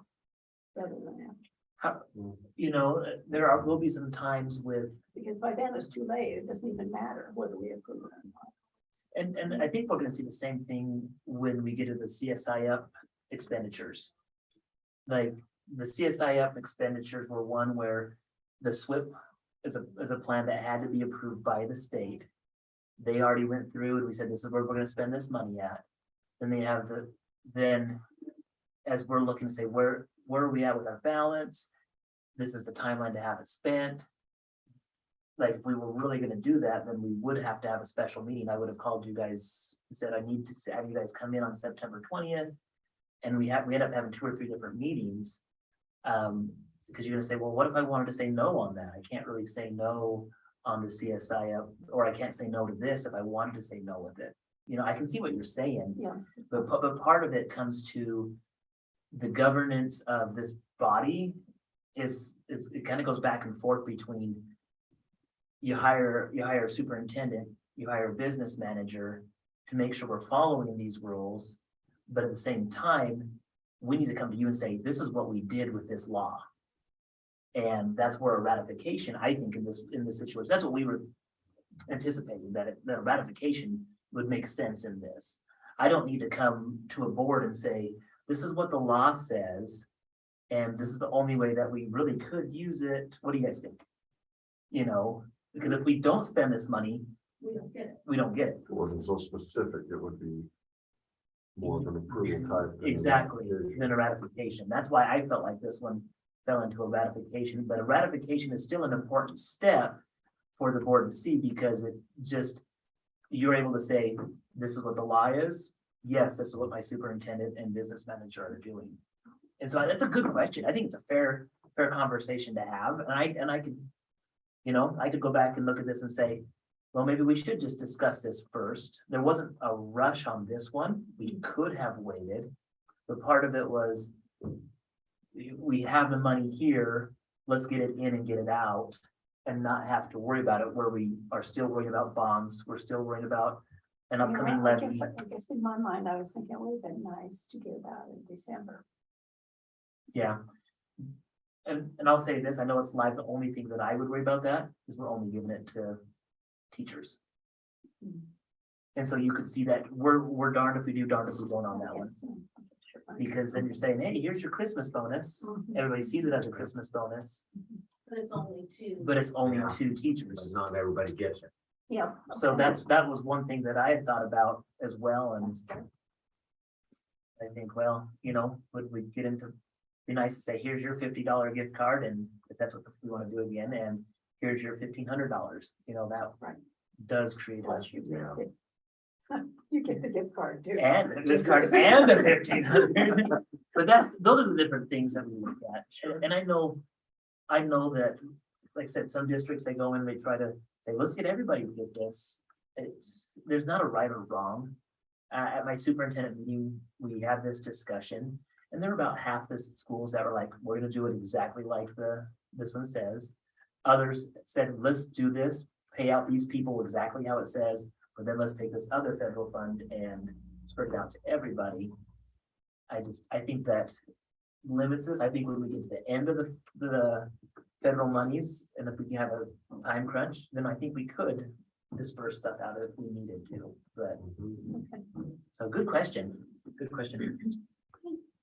If there's no further discussion, the chair will entertain a motion on the additional compensation as outlined in HB 793. Madam Chair, I so move. Is there a second? Second. Those in favor? Any opposed? That motion passes. Classroom furniture purchase. Right, so similar conversation, these two lead together, another ratify on this one, or at least approve the spending. Is really what it comes down to. The CSI up. And again, we are kind of in the funding needed to be spent by September 30th. When we went back and looked at that, this was helping to spend down a lot of that, so we didn't lose it. And because board policies and over $10,000 requires that just the board either approve or ratify on it. I did meet with Mr. Packer, Mr. Rogers, even though they're located in the high school, they do have junior high teachers, or excuse me, junior high students that go to their classes. And that's why it would fit under the CSI umbrella with that. And Is there any other money that needs to be spent? it's all spent. That's it. Yep. Get it. It's all spent. So would that be Mr. Ramirez? No, Mr. Ramirez already has tables in his room. Uh-huh, tables. He has a chair, well, his room is set up the way that he wanted it. Oh, super. But this will allow, like the STEM classes that Mr. Packer, Mr. Rogers has, where junior high kids go to those. Great. It'll do that. And Mrs. Barnett is only gonna get 4 little tables, just gonna keep her desks, and then have 4 little tables just to allow her to. Great. Okay. The chair would entertain a motion to approve the proposed CSI up spending for classroom furniture. Madam Chair, I so move. Is there a second? I'll second that, Madam Chair. Is there any discussion? Those in favor? Aye. Any opposed? That motion passes. Thank you. Bond purchases. This is another one that was in our bond projects outlined. So just as these projects get completed, I bring the spending approval to be back again. And so these were the counters, the cabinets, the different sinks and things. So this is an example of Mrs. Barnett's classroom, and you'll see the same thing in Mrs. Erickson's and Mr. Hall's classroom. And so you see the cabinets here on the right. So this is the 18,000 for the cabinets, but also part of this, you can see the sinks that were put in. Mr. Soderquist was the one that actually did these sinks. If there's Cut the countertop so perfectly that there is not even you know, a it's seam seamless. between the counter and the sink. It Yeah. is like amazing. So there's 3 different projects. The one that we're voting on here are the cabinets. Mr. Hall's classroom doesn't have another end because he wanted more space We wanted For- open space under the. for the fly tying class that he teaches. And then this is just another example of the Mondo floor that was also done with the ESSER monies that were in there. So Mr. Hall's classroom looks like this on the floor, and so does Mrs. Erickson's. So, you know, the comments that or Mrs. Hall, Julie has put out on Facebook about our legacy gym, you know, a lot of comments. These are some fantastic upgrades and remodels that we've been able to use with our bond money. Show those. Yeah. Show we're doing something We- besides gym museums. What? We can do something besides gyms. So that's where we're at with them. Any questions or comments? If not, the chair would entertain a motion to ratify the bond project, spending approval for the junior high cabinets. Madam Chair, so move. Is there a second? Second. Those in favor? Aye. Any opposed? That motion passes. Okay, the insurance buy down. So this is another one where just so the board is aware of everything. with last year's negotiations, Teachers Association, they voted to have a buy down benefit for the employees, which we haven't offered for a few years. And so to develop that, we needed to have a location for those funds to be stored at and be established. So our financial department has opened up a new account, but just for the board to be responsible for the oversight, we just thought that'd be important for you to know that there's an account. So is there gonna be an account or something shown to us then every month if we are oversight? Yes, Do we so See a, it will now be at the bottom of the budget report. okay, The very last page where it has our cash balances. oh, okay. And so each month with payroll, I have a check that then I deposit into the buy down account. Super good. Any other questions? If not, the chair will entertain a motion to approve the establishment of an account for insurance buy-down funds. Madam Chair, I so move. Is there a second? I second that. Those in favor? Aye. Any opposed? That motion passes. And finally, the baseball co-op agreement. All right. So Superintendent Holden, she emailed me and visited with me about a request to seek an opportunity to co-op their baseball team. I do have this piece of information where they are asking to co-op on a team that could potentially have cuts in it. And so we haven't had that for a lot of years here at West Jefferson. It's been on actually the flip side. We're looking for kids to come and play. But I did indicate to her that in the event of any play, if the number of players come out that requires preseason cuts, that a West Jefferson student would not, or a student attending West Jefferson would not be cut to allow a student from outside the district to be there. And she agreed with that stipulation. So I don't anticipate that happening, but in order for them to come, they need to send to the state and just make sure that we've approved that a co-op opportunity can exist. We've had several successful ones in the past. I'm open to it with the stipulations that we have on there. I don't know, how do you guys feel about Is that that? just for boys? Was that for Yeah, boys? just the boys. They're not asking to come for girls. Girls usually have cuts, and so we wouldn't offer that.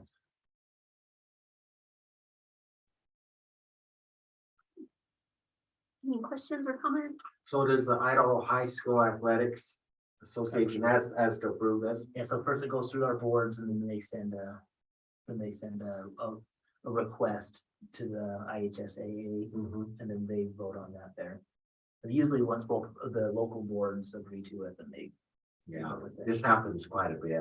In the smaller schools it The does. Arco, Mackey, Chouse area has been doing it for years. Okay, well, the chair will entertain a motion to approve the proposed baseball co-op with Clark County School District.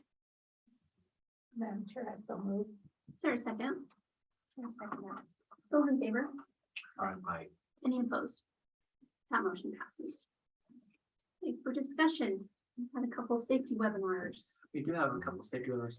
I'm trying to, we forgot to ask, Mrs. Rigby, I know your daughter plays basketball today. Were you planning on attending that?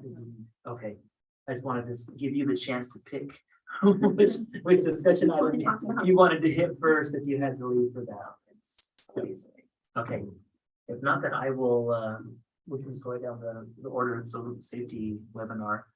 Want to just open that up, Madam Chair, if you wanted to, I don't know, take the lead on that. Is there anything that anybody watched or saw on that? I was able to watch the one with the Meridian police officer Sean Harper. And he just talked about some of the terminology, how that he would like there to be consistency within the school districts when they talk about or when they do drills or practice those things. Look at my notes here real quick.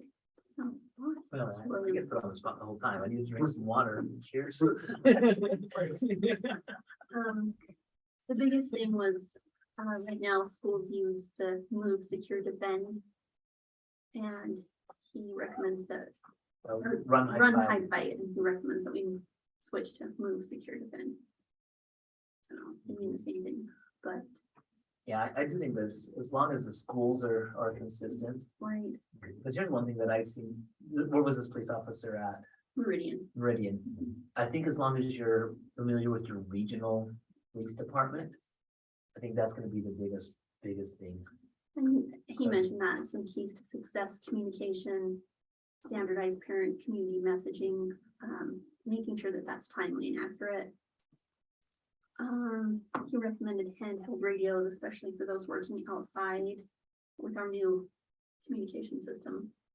They should be able to hear. Yeah. Wherever they are. Who are you talking about, teachers or Any- custodial or Any staff any staff? members. He's talked about empowering students and staff. Training substitutes, which I think we do, so they're aware of our plans. And just having ongoing training. Yeah. It was good. Did they have any recommendations on how many safety drills that you should have each school year? There is a state requirement to have monthly, Is it monthly? and we are, Well, is it one per month? Is that pretty standard? and we conduct that, we do that here. Okay, that's good to know. And, you know, the lessons, from the first webinar, Mrs. DeGraw and I were able to listen to that one here. You see we put this one, here, lessons learned from the school shooting. This is the, like Superintendent Martin was the one that did this one. I actually started listening to this book, Left of Bang. I was listening to it as I was going to Salmon this last week. The idea and the summary behind this is the bang is actually the event. If you're left of it, it's everything to be preparing or try to mitigate it and stop it. Everything right of it would be after it already happened. And this philosophy came about after Marines were going into Afghanistan, Baghdad. Like initially when they went in, they were only trained to react. And that was too late. You're already getting fired on, or you're already, you know, what do you do now?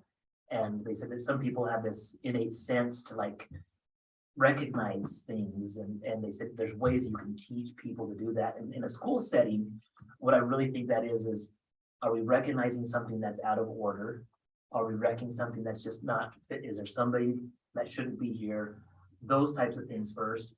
And one of the big things that Superintendent Martin talked about is that left of bang would be mental health and ways to talk, make sure. And so you look at my superintendent report, we have the CTEL Now app that we're pushing, see something, come help us take it out. That's all left of bang.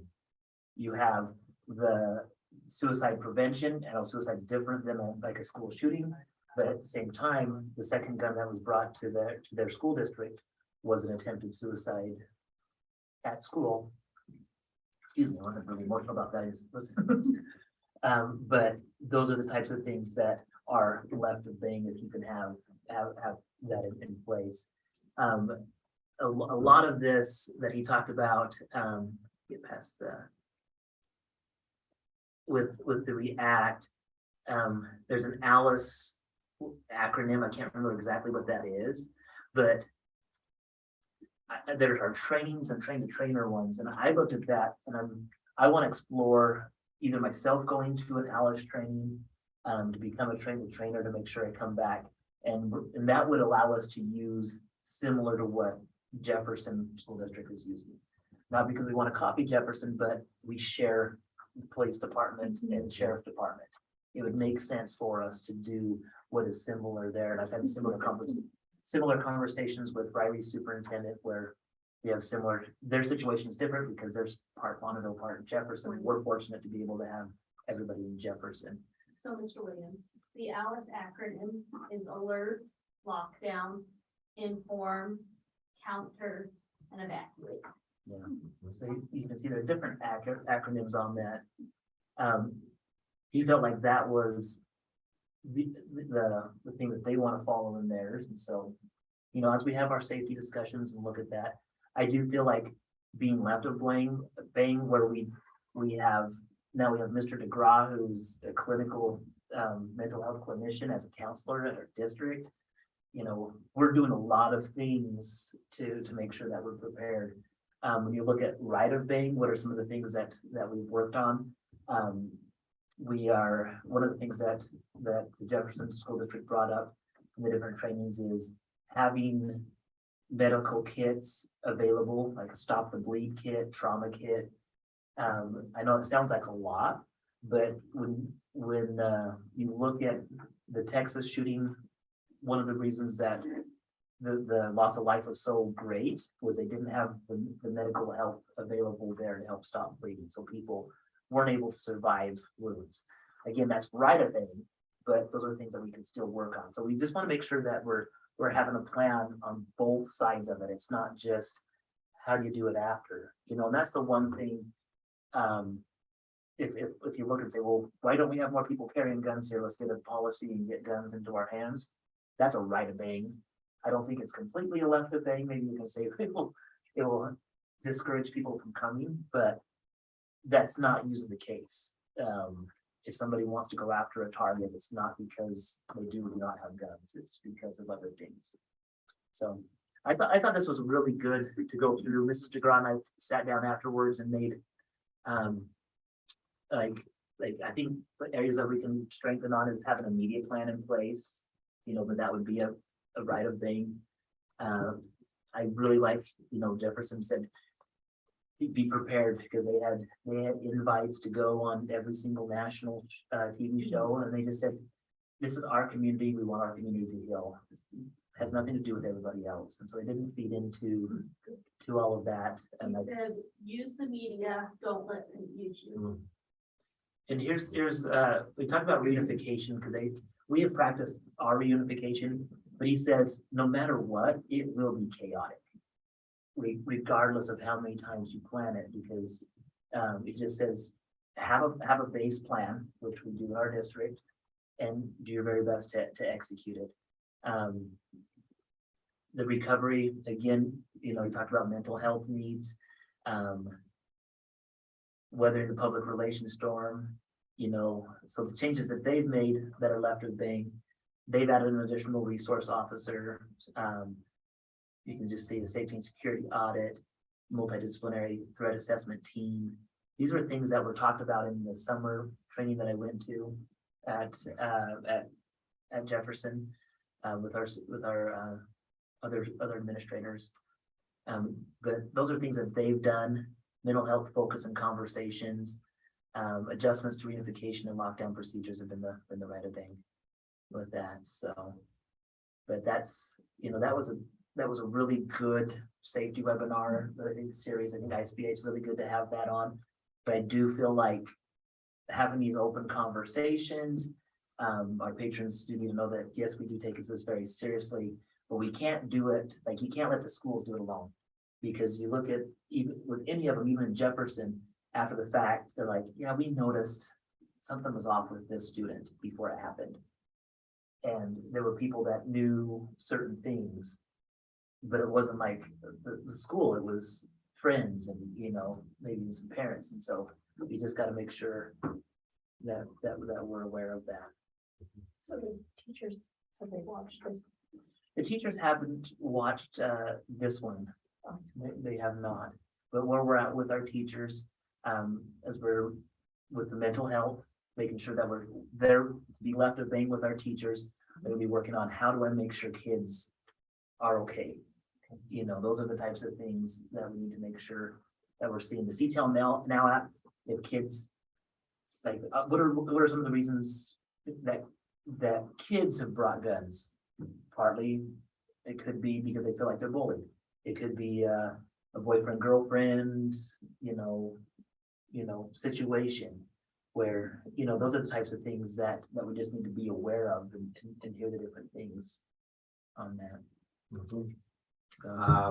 One comment, please. In the ISBA Slate magazine, there's an article all about this gun incident. I have put together an article with some Rigby officials for in the magazine. Mhm. So, they implemented many programs following the gun incident that's really helped the school district. And that's what the article was about. Well, thank you. Okay. Water tests.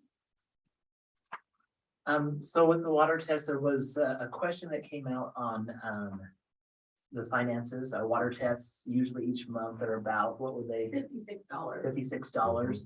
And then there was one for 4,000. I just want to let you know that every few years, we have to do a mega more analysis that's more expensive. We probably won't see that one again for another 3 or 4 years. So our water tests are great. I just want to, we do test our wells, and make sure that they are functioning properly, so we do have safe water. The site's not leaking anything No, over here. no. All right, transportation department. Just as an FYI, our transportation department will have a spot inspection. That's the terminology they gave us, that they just come in and they will write a couple of routes. They'll pull some of the files from the financial department just to make sure. We'll meet with them. That's going to happen this next week. For those individuals. And how often do we do that? Let me look. I think it's annually. Not sure if they do it every single year. Or they randomly pick or something. Performance spot. Random spot inspection. Hmm. It's either every year or every other. I remember the random spot of school districts. And this might be every single year, just at random times of the year.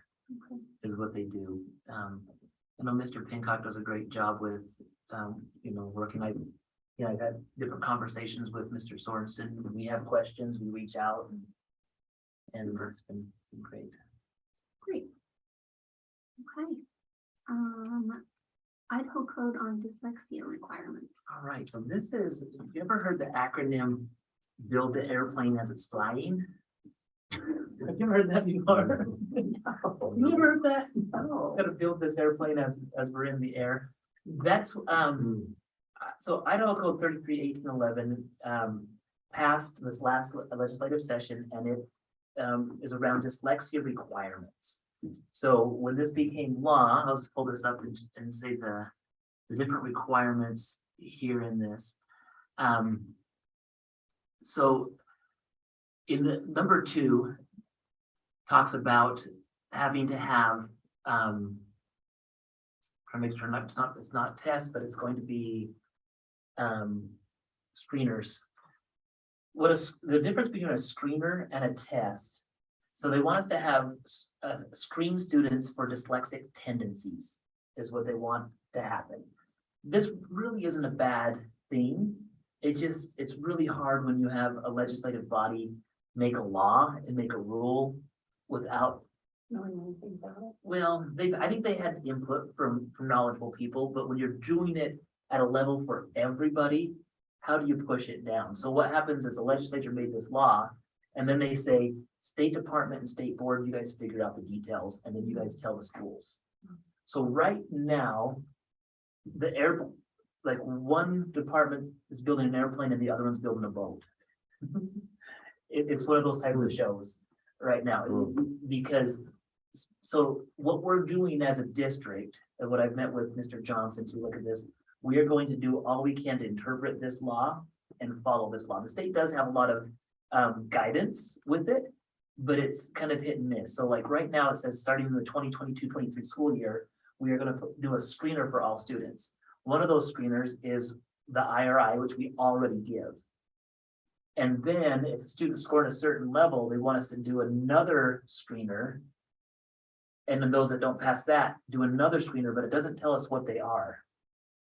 And so they're trying to make this policy as it goes. One thing that I can share for sure in the next board meeting, I want to go over our student achievement with our 95% program and everything that we're doing, and also with my background in reading when I was a special education teacher and working through this. We are doing all of this. Our instruction and our intervention are to the point where we are already doing this before the law came out. The only thing that we're not doing is doing their screeners that now are in law. We have a different screener in place with our 95% screeners that identify the weaknesses of kids. We just weren't calling it dyslexia. So this will actually just be an extra professional development for them. It's an extra required non-paid professional development. And so how are you gonna, maybe you're gonna say that, how are you gonna set that up so that they can do this during? So they have to do this after, these are all off. So I'll talk about the professional development, because like right now, number 2 is just about the screeners. And Mr. Johnson's working on that. The third one is the local education agencies will provide evidence-based interventions. So now this is where I'm gonna cross our fingers and hope that that 95% program meets their approved intervention list. Which it should, because we're not the only ones. Madison School District's also using it. And if you want to look at our scores and how it really helps kids, it's honestly the best program that I've ever seen with that. And I know that there are some others that would agree with that. So the second part is, the first one is screening. The next one is make sure you're doing interventions. We are already doing that. I'm just hoping that they don't come out here and tell us what kind, but that's the danger of coming out and making a law. Then they're gonna say, how do people interpret this? And so right now, they're not interpreting the exact ones. And then the last one would be professional development. This is what we're talking about here, that they said before next school year, no later than the beginning of the 23-24 school year, you do have to have professional development for all staff. K through 5 have to have a certain number of hours, and 6 through 12 have to. Then the last piece would be in 25-26, that you have to have 1 credit to be able to recertify, 1 credit of instruction in dyslexia. So they at least there's a little bit of movement there, but really districts didn't know what the professional development requirements were they thinking, I have to send all my teachers to a conference on dyslexia for professional development, or could I just get up there and talk about it? So what we're doing in the district, and this is our plan for this year with professional development plan, is to follow the state's, this is from the State Department's website. They do have a free training that's available in October, November, and December. All of these times, a majority of them are after contract hours. And so what we're going to do is allocate some of our professional development money. When teachers finish this, they will bring us a certificate, and then we will pay them for their time, $20 per hour for the paras and $30 per hour for the teachers, because instructional paras have to also have this. So I'm actually taking this on Saturday morning. I'm sitting for 3 hours. I'll take it as well. And so if I'm signed up for this Saturday. 22nd, thank you, he's right there. Yeah, I'll take those. But the characteristics of dyslexia assessments and accommodations, and instruction intervention. And this will meet the requirements of state code for the professional development for this year. Does it say that it's just K8 or something like that? Yeah. Did it say, did it go further than that? So K, K5, I think. Was it K5? that's gonna be right here. So K through 5 need all sessions. I'm gonna have all of our paraprofessionals take all sessions. Yeah. And then 6 through 12 only have to do number 1. This PD does not meet the 1 credit requirement certification for 26, but it does meet the requirement of before next year. So that's, if any, like with the board, this is something that in some of the emails going out about this law, they're asking, what is your plan for professional development? And this is the plan. So I sent out a letter to our teachers. Did I put that on there? I don't think I did. No, I sent a letter to our teachers, our principals and our teachers. And so every teacher has received this email with a link to that professional development, explaining about this is what we're going to do to do the professional development for this year. And that's going to be the plan that I submit to the state this next week. Just keeping it simple. I have had some conversations. I need to follow up with some other parents that have asked. They're worried about us testing kids for dyslexia. And there's a big difference between a test and a screener. We are not at the end of this going to diagnose anyone with dyslexia. We are just identifying that they may have characteristics of dyslexia. Why would they care? Wouldn't they want to know that? Some people have concerns about a test and a potential label attached, The label, okay. and there is no label on Or this. that you're gonna start seeing it in everybody, because that's what you're looking for. Right. Mm. And so really, one of the reasons why I love our 95% program. When I started learning about dyslexia was when I was first a special ed teacher back in 2005. And there are different things and characteristics that you can identify, but even our special ed department doesn't diagnose dyslexia. They diagnose reading difficulties. And so dyslexia, though, has a few things in it that the research shows are research-based interventions that work better with kids with dyslexia. And some of those things are like hand movements, kinesthetics, multi-sensory learning, and those are built into our 95% program. And so you may have heard like the term Orton-Gillingham methods of teaching. That's in a nutshell, a summary, that's what it is. And that's what our 95% program does. So whether we have a diagnosis of dyslexia or not, the instruction they're getting is best practice. And if it's good for a student with dyslexia, it's also good for a student without dyslexia. And so we're already meeting all those things. So I feel very confident in what we're doing here in the district.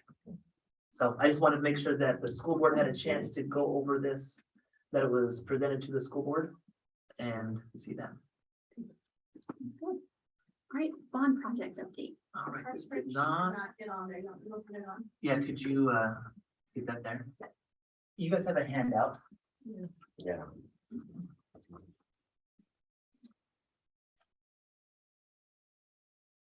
On the handout, I'm gonna look over here. Mrs. DeGraw's gonna work on getting this up. So this is the update of the areas. You can see the different color codes.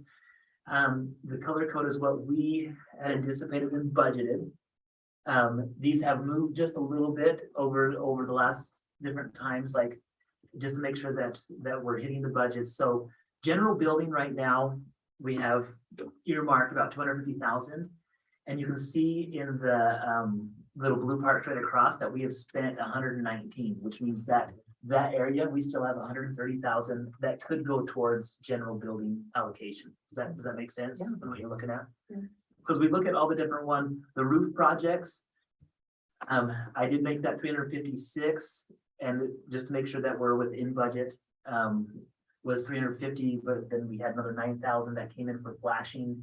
So that's right where we need to be with the roofs. We're done with that project completely and haven't heard of any things on leaks. I've walked up personally on top of all the different roofs. They look really good. Did you take pictures? I did take some pictures. So that is amazing to have all that. Yeah. But like the high school now, the high school Yeah. legacy gym, and then the Panther Den. And initially, when we talked, we were only thinking we were gonna do the top part of the Panther Den. But when the estimates came in, and so we were able to do the entire Panther Den, which was what we weren't anticipating. And so high school legacy, even high school legacy on that. Go to the high school legacy gym. We had about 150 that we budgeted, and we're right around 139. There's about 10,000 left on that one. I did say earlier that we have about 98% of it done. We still need to come in and finish some painting on the doors. If you do go in, you'll see that some of the doors aren't completed. And then the baseboards will be redone as well. So it'll probably eat that up. It will eat it up. And you were able to put the adjustable basketball hoops in The there. adjustable basketball hoops are on the side baskets, not on the main, but on the side. And yeah, Was those are- anything done to the main roofs at all? we put new standards on, but because they are where the metal stuff comes in, it'd be really hard for us to go in there and change everything. We couldn't put new glass up because the newer glass backboards wouldn't fit the metal brackets that we have right now. But it does have a new metal basket, but the backboards are still older. Right? You can refresh. Thank you. How about the rubber padding like that goes underneath the glass of the backboards? It was, Was we gonna replace those too, or we didn't replace it on the old ones, the old ones were adequate? but the side baskets are glass baskets. No, the ones on the side. Hmm. Let me pull this up. Thank you, Mrs. McGraw, for putting that on. All right, so high school gym has about 10,000 left. There's still a few things. Another one is that we're looking at is the sound system. We have those speakers that are really old up there. Hmm. I've asked Mr. Erickson to look into getting us some Bluetooth connection type ones, so we can have speakers. Now, is that in the Panther Den or my? no, Legacy. Legacy. How about the speaker system in the Panther Den? We did not, Because those weren't very good. those are ones that we did not look at with this bond. Okay. If there's something left over, we might be able to look Yeah, at. let's discuss that if there's anything left over. Auditorium, we had 150,000 budgeted. Right now expended as 100,000 of that, so there's 49 left. Still a few things that we're waiting on with lighting and electrical and other remodels that are going on with that, so. Safety, we had 150,000 put with that. The safety things that we spent right now, our camera systems were upgraded last year. The phone systems fall into this as well, and so there's about 22,000 left. I don't see anything else that we have under safety right now, so there's 22,000 that could be up for grabs. On it, the Panther Den, we have allocated 180,000 for the floor. My initial estimates is that it's gonna be lower than that, so we should have a little bit extra on this one, depending on if they have any issues with the floor. In the Panther Den, they are in sanding that down right now. And then we will also be putting in the black lights in on top as well. It's just part of the excitement for the, the new floor. Building signs is what I put in here because there's one that our board has talked about, and I do have some discussion items to continue with that. We didn't initially have any budget for that, but we could use plant facility as well. So if there is additional money left over here in the bond, we could look at this into the building signs as well. These next projects here are ones like the parking lot. We have 260,000 that's earmarked for that. It is a lot. It is a lot, but you look at the cost of oil and asphalt and everything that went up. When you say parking lot, you mean paving the little bit that's still dirt? And then, So Over here. it would be both sections back there by the Panther Den that are both of those, and expanding it a little bit further. So when the grass isn't wet, I've had people start parking out a little bit straight out from that would cover all of that area there. Mhm. So we have a scheduled date when we want to do that? Next summer. Next summer when it warms up? Mhm. I want to put out a, Oh, go ahead. I was just gonna say, I want to put out a request for a project and start that off in January, and then have field bids come in again and just see how, and then that way the board can either accept or reject all bids with that. Okay. Are we gonna have to move some water line to expand that parking lot or? If we do, it is just about from where that soccer goal is. Hmm. So I think we would just go down underneath, cut that line, and then come up with a new Right there. riser. Just bury the rest. I don't think we need to even move it. Okay. So that would be part of that. That number could go down if we chose not to pave that section. If we chose to just come in, that would decrease it, decrease the total amount. So those are all different options. We could even look at paving only the one section and not the other if we were wanting to save. I kept track project on here, with the increased prices and the different things that we went to. I think we've kind of pushed the track project off this list. I kept 50,000 on there for just repairs for it. our options with the track were to come in and take it all the way off and put a brand new one on.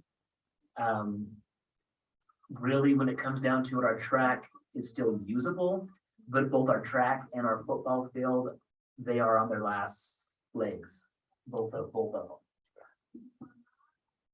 Yeah.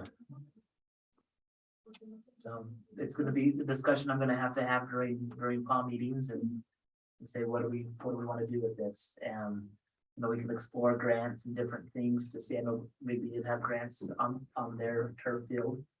The turf field has been, and the track has been a huge, we're stretching it as long as we can, but it's been a huge blessing to our community. And if you think that, well, why can't we just have grass field? If you like your alfalfa field, and that's what our football field would look like with the moles all over it. It'd be awful. It would be. Awful. And then how many people would roll an ankle? Yeah, It- injuries. But you look at the use that we have on that field. You know, this last year, we had 6 teams that would practice or play or, you know, and if we had a grass field, you can't practice on your own, like high school teams do not practice on their grass field. Then you would have to say, well, you can keep the grass fields clear of bowl holes or anything, but then the high school football team would be practicing, you know, out. And Tyson, you and I coached the grid kid teams. We, you know, the little kids, you know, we were fighting bowl holes all the time Yeah.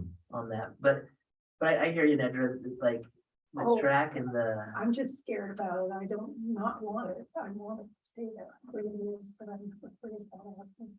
it is, you know, like I've said before, the facilities are here.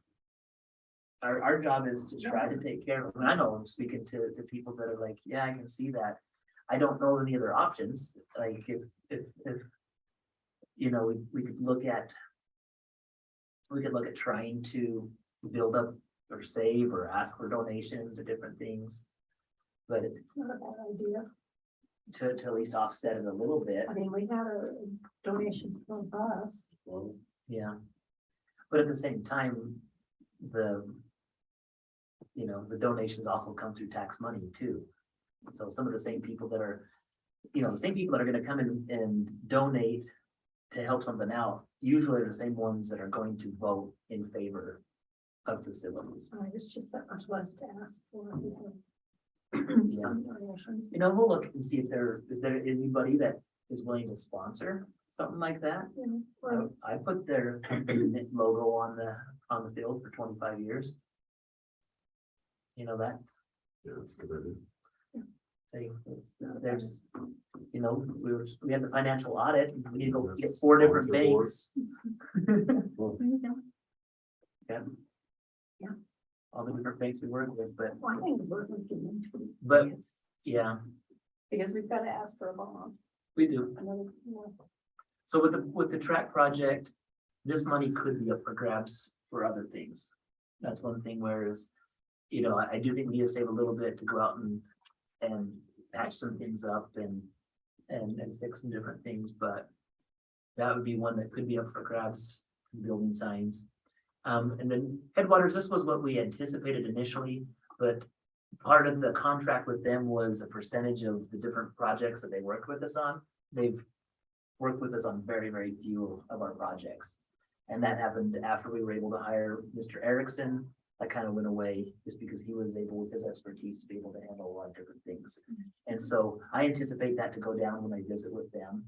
This was me at the initial part, taking a percentage of all projects. So I think this is gonna go way down on that.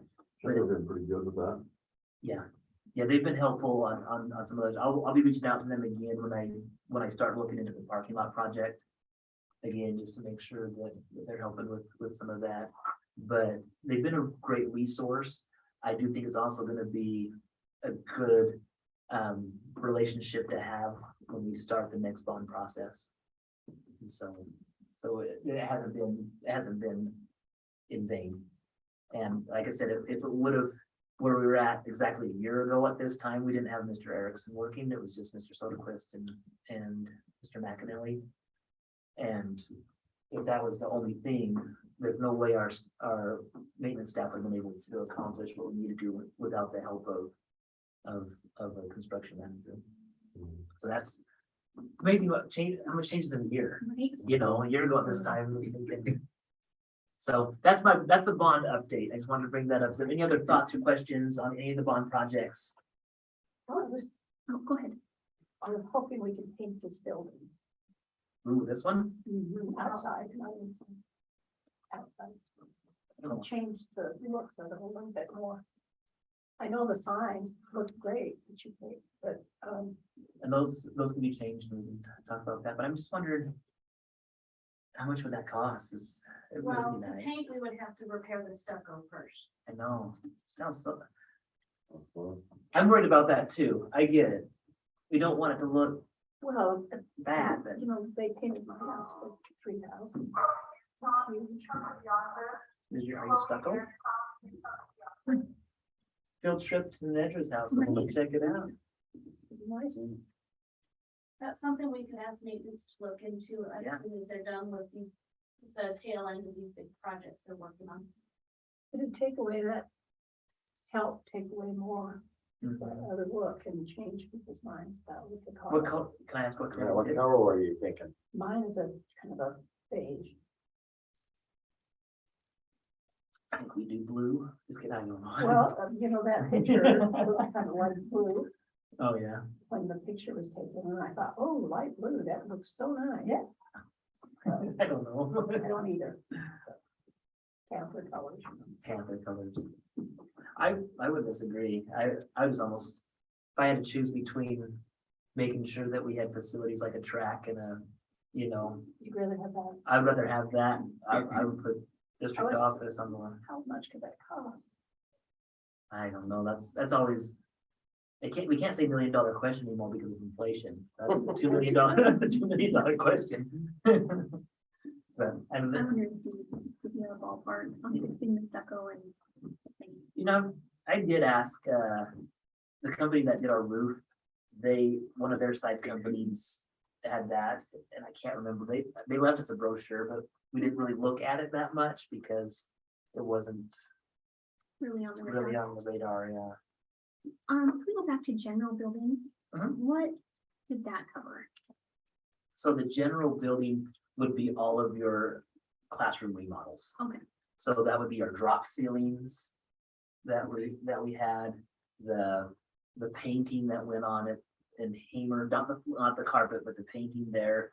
Then the 3 classrooms here with the not flooring, The countertops. Countertops. They cover the cabinets. Gotcha. yeah. And then you'd have like basic paint supplies and this and that, and Right. that's a good question. And we do have this all detailed, like on another sheet. I just didn't have, this was just the easier one for kind of to give the board an idea, but if you want to at another time, or if anybody else out in the community wants to come and see what is it exactly, it's all transparent on all of our We have a finances, detailed spreadsheet. a detailed spreadsheet I'd of like to it. see it occasionally, just as Yeah. an update. Yeah. So fixing that fence along the driveway back to the Panther Den, Mhm. is that part of general building? It could go under general building. Just either fix it or remove it It or is still part of the conversation. move forward. Yeah. Yeah, they're on the conversations. It's with all the different things with that. You know, with the maintenance where they're trying to get auditorium finished before before the play that comes up and so those are great ideas. I know I want to be here for 20 years, but I'll get them done before 20. That's more than 19. We'll see. We'll see on that. Okay, the youth risk behavior survey, Okay. we're almost there. We're getting close. So, youth risk behavior survey. In our policy, it does say that we want to be cautious on surveys that are brought into our school. The superintendent does have the ability to go ahead and approve a survey without the board's discretion because it's just under my direction, but at the same time, understanding. But this survey I wanted to bring to the board, not for approval, but just for an understanding whether I would pause or go forward. So there's a survey called the Youth Risk Behavior Survey. And schools are randomly picked and they do it nationally. So this is a national, and we were picked randomly. And so the letter that came in September from the Department of Human Health Services, makes you feel like you won the Publishers Clearinghouse, doesn't it? Well, it said that we received some monetary. And the monetary is $500. Is that it? Yeah. Hmm. So initially, when I got this, I'm always hesitant on taking away teaching time or being part of this. And my initial take on this was like, it's gonna find its way into the garbage. I'm not gonna worry about this.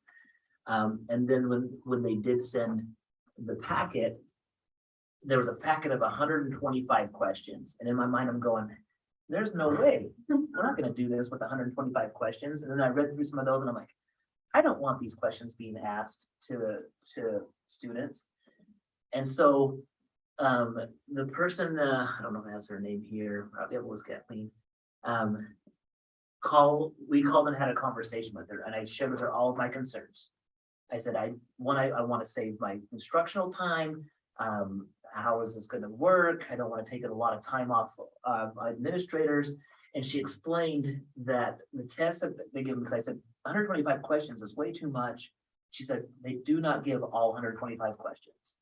And if there are any questions that we as a board do not want, we can cross those out and they can disqualify certain questions from those areas. But what they can't do is they can't choose another school to take our place on this. And so their research would lose out. And I said, well, how long is this going to take and what do our teachers have to do? And so she explained it that when the day of the survey, they send a person who will conduct the survey. They have tablets, like probably touchscreen tablets, that they hand out to a class of 20, 25 kids. And it takes 15 to 20 minutes total, and then they're done. And they would do that to 4 classes, one in 9th grade, one in 10th grade, one in 11th grade, and one in 12th grade. It's all anonymous. We don't see anything, we don't come back and say, this is what West Jefferson, because our responses go into a pot of all of them in the country. But she says it's important that we get a random sampling of small rural schools and everything else, or it skews their outcomes. And after she explained the process to me, I started to change my mind a little bit, saying, I think we could pull this off. I think it wouldn't be that intrusive. Parents will always have the chance to opt their kids out of this type of a test. And so that's where we would have to send home information, say, if you want to opt your kid out of this survey, send us this. And so parents would have the chance to opt out. But even again, in our classes of 50 or 60, they're only going to be surveying 20 in each class. And so there'll be plenty that they can get and do. In our next work meeting, because the sample questions are not to be distributed, but as a board, you guys do have the right to look at those Say which one. and help me say which ones aren't or shouldn't be in there. Shouldn't be part of the. Shouldn't be part of that survey. And so so this was what they sent me just to help out, that we're one of the samples. Students can also skip any question that they don't want to answer. So they can just say skip and go. And so the participating schools and districts are not identified in any published reports. So they don't do that. So there's We don't get to see results. not from us. So that's one of the things. That's Like, a way to make sure that it's a blind result. Yeah. We're not skewed. So will they have nationwide results? Is that how it concludes? Yeah, so right here, this is kind of some of the statistics that they would get from it. This is what they had from other surveys. So like in a class of 30 students, 15 used a vape, 11 used marijuana, 11 felt sad or hopeless, and 9 drank alcohol. That's nationally. But that does not mean that at the end, so you think, wow, that's really, really high. Yeah. But if it's lower here, then we know that, I guess, it's not as bad as it is in other places. And so on one end, I hope we lower those numbers. yeah, I would hope so. And so this was their reasons on why they think we should participate. Cause I was really upfront and straightforward with the person that called and said, I just don't know about this. These are the reasons why. And so other things that, as I've talked with other superintendents with what they've done with this is they say these types of surveys can help us use for like applying for grants and other things like that. So you can say, you know what, we participated in this and this is what the national average says and stuff like that. So I just wanted to bring that to the board. Like I said, I don't, right now, I am leaning towards doing this. But if it's something that where our policy does give me that option to be able to look at this. But I do want to keep the board aware of this situation. That you have a chance to look at the questions and help me with that. If the board does feel like we don't want to, then you need to reach out to Tanis and put this on a voting to vote on for next time to then as a board. Does it have to be done? They're wanting to have. What did they say? Was it in your letter? It would happen, it was in the letter.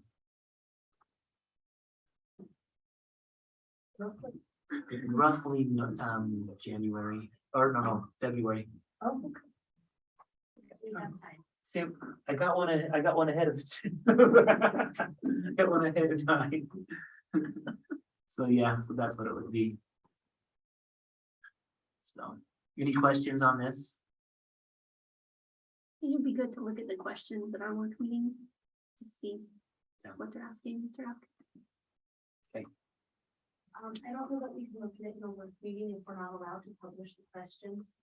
Probably have to be an executive session. Or they can look at it separately and cross out the ones they don't want to give it to you, We just have to be careful not to distribute right? the. So they could individually come and see us, but we can't have it in a board meeting if we can't publish it. All right, let's look at those building signs. All right, so you probably had a chance to look through any of these already. Are there any that you want me to pull up and, You prefer children, because I fixed the spelling. oh, I didn't put Hammer on there, by the way. You That fixed was, Hammer. that was the way they put it on there. And I was just, And then we'll fix it. all right. Sherry says refresh the screen. Let's look at the other one, this place. Okay, Nedra wants to look at the district. Oh, Hammer now, not Hammer Elementary. That was bug and beef. Bring the Hammer. School board groups or the district office. Doesn't that look nice, all blue? Is that blue? That looks blue to me, kind of. Blue dress all over again. Blue or yellow. This would be nice to have something like this. I'm wondering also if they had a school district Office, 250. office or put, yeah, That's good too. or on this side, West Jefferson 253 school district office or something I like think that Yeah. balance is better. That's my problem with it, is it's not Yeah. balanced. that. That's a good idea. I can give that feedback to them. I also wondered about that logo. Who created that, and are we gonna have a copyright I don't situation? think we have a copyright situation. with Is it on, you have a sign to the left of the door going into the high school right now? Yes. Whatever you put up, is it going to tie into that sign that's there? No. Are you Um, replacing that? Because that one seems a little outdated. And that is the one thing with logos. Do you have, So it would have to be something that's going to be kind of timeless, unless you're going to about a reinvent it model like Ripley's like- redone. There's sounds awesome. yeah? Instead of a logo, put a motto, On the model? or have that should come right in the door out there. Yeah, I don't know if we'll put it there, that's a lot of words. Yeah, If you're gonna add to the left side, I think your motto by your door, if you want to put it somewhere where it's readable there, Should be on the door. but yeah, you don't want too much. No, Yeah. inside the, when you come in. Yeah. but I do like the idea of balancing that. Yeah. So there's gonna be a different cost, which we haven't started talking costs yet with them. So there are ones like this one here that we can have, that have electricity to them and they are illuminated at night. And so I don't know if we have to have these, I don't think we need to have the side ones illuminated. I think it'd be cool just to have The Panther one. the Panther one there. I also don't know, and I didn't love that Tarleton Elementary one. And they put middle school, this one here is an example of an illuminated one. I think maybe we just, if we want to, with the trees gone, you can see the sign here on this one. Do we just come over here, put Tarleton Elementary and junior high? I would say that. That's what I was thinking after looking at this. I don't really love it on the other side. I told them to put it there just to, Oh, to give us something to look at. But if you put Tarleton Elementary or left the same one and they came in and just tried to match it, which I think they could. But then that way, if they're not tying electricity into it, I think it's gonna cut the cost down. The one that's Amazing. there is awfully small. I was gonna say, I'm not opposed to making the font larger. Larger? So you could see Yeah, it. you can't really see this. one. Currently, even if you're parked there. I don't have my Influence. notes. Carrie, are you taking notes? On those? Yeah. I know you're taking minutes, but are you taking notes? The difference between notes and minutes, okay. I wonder if we could put it on that white strip there. Right there. Across the top.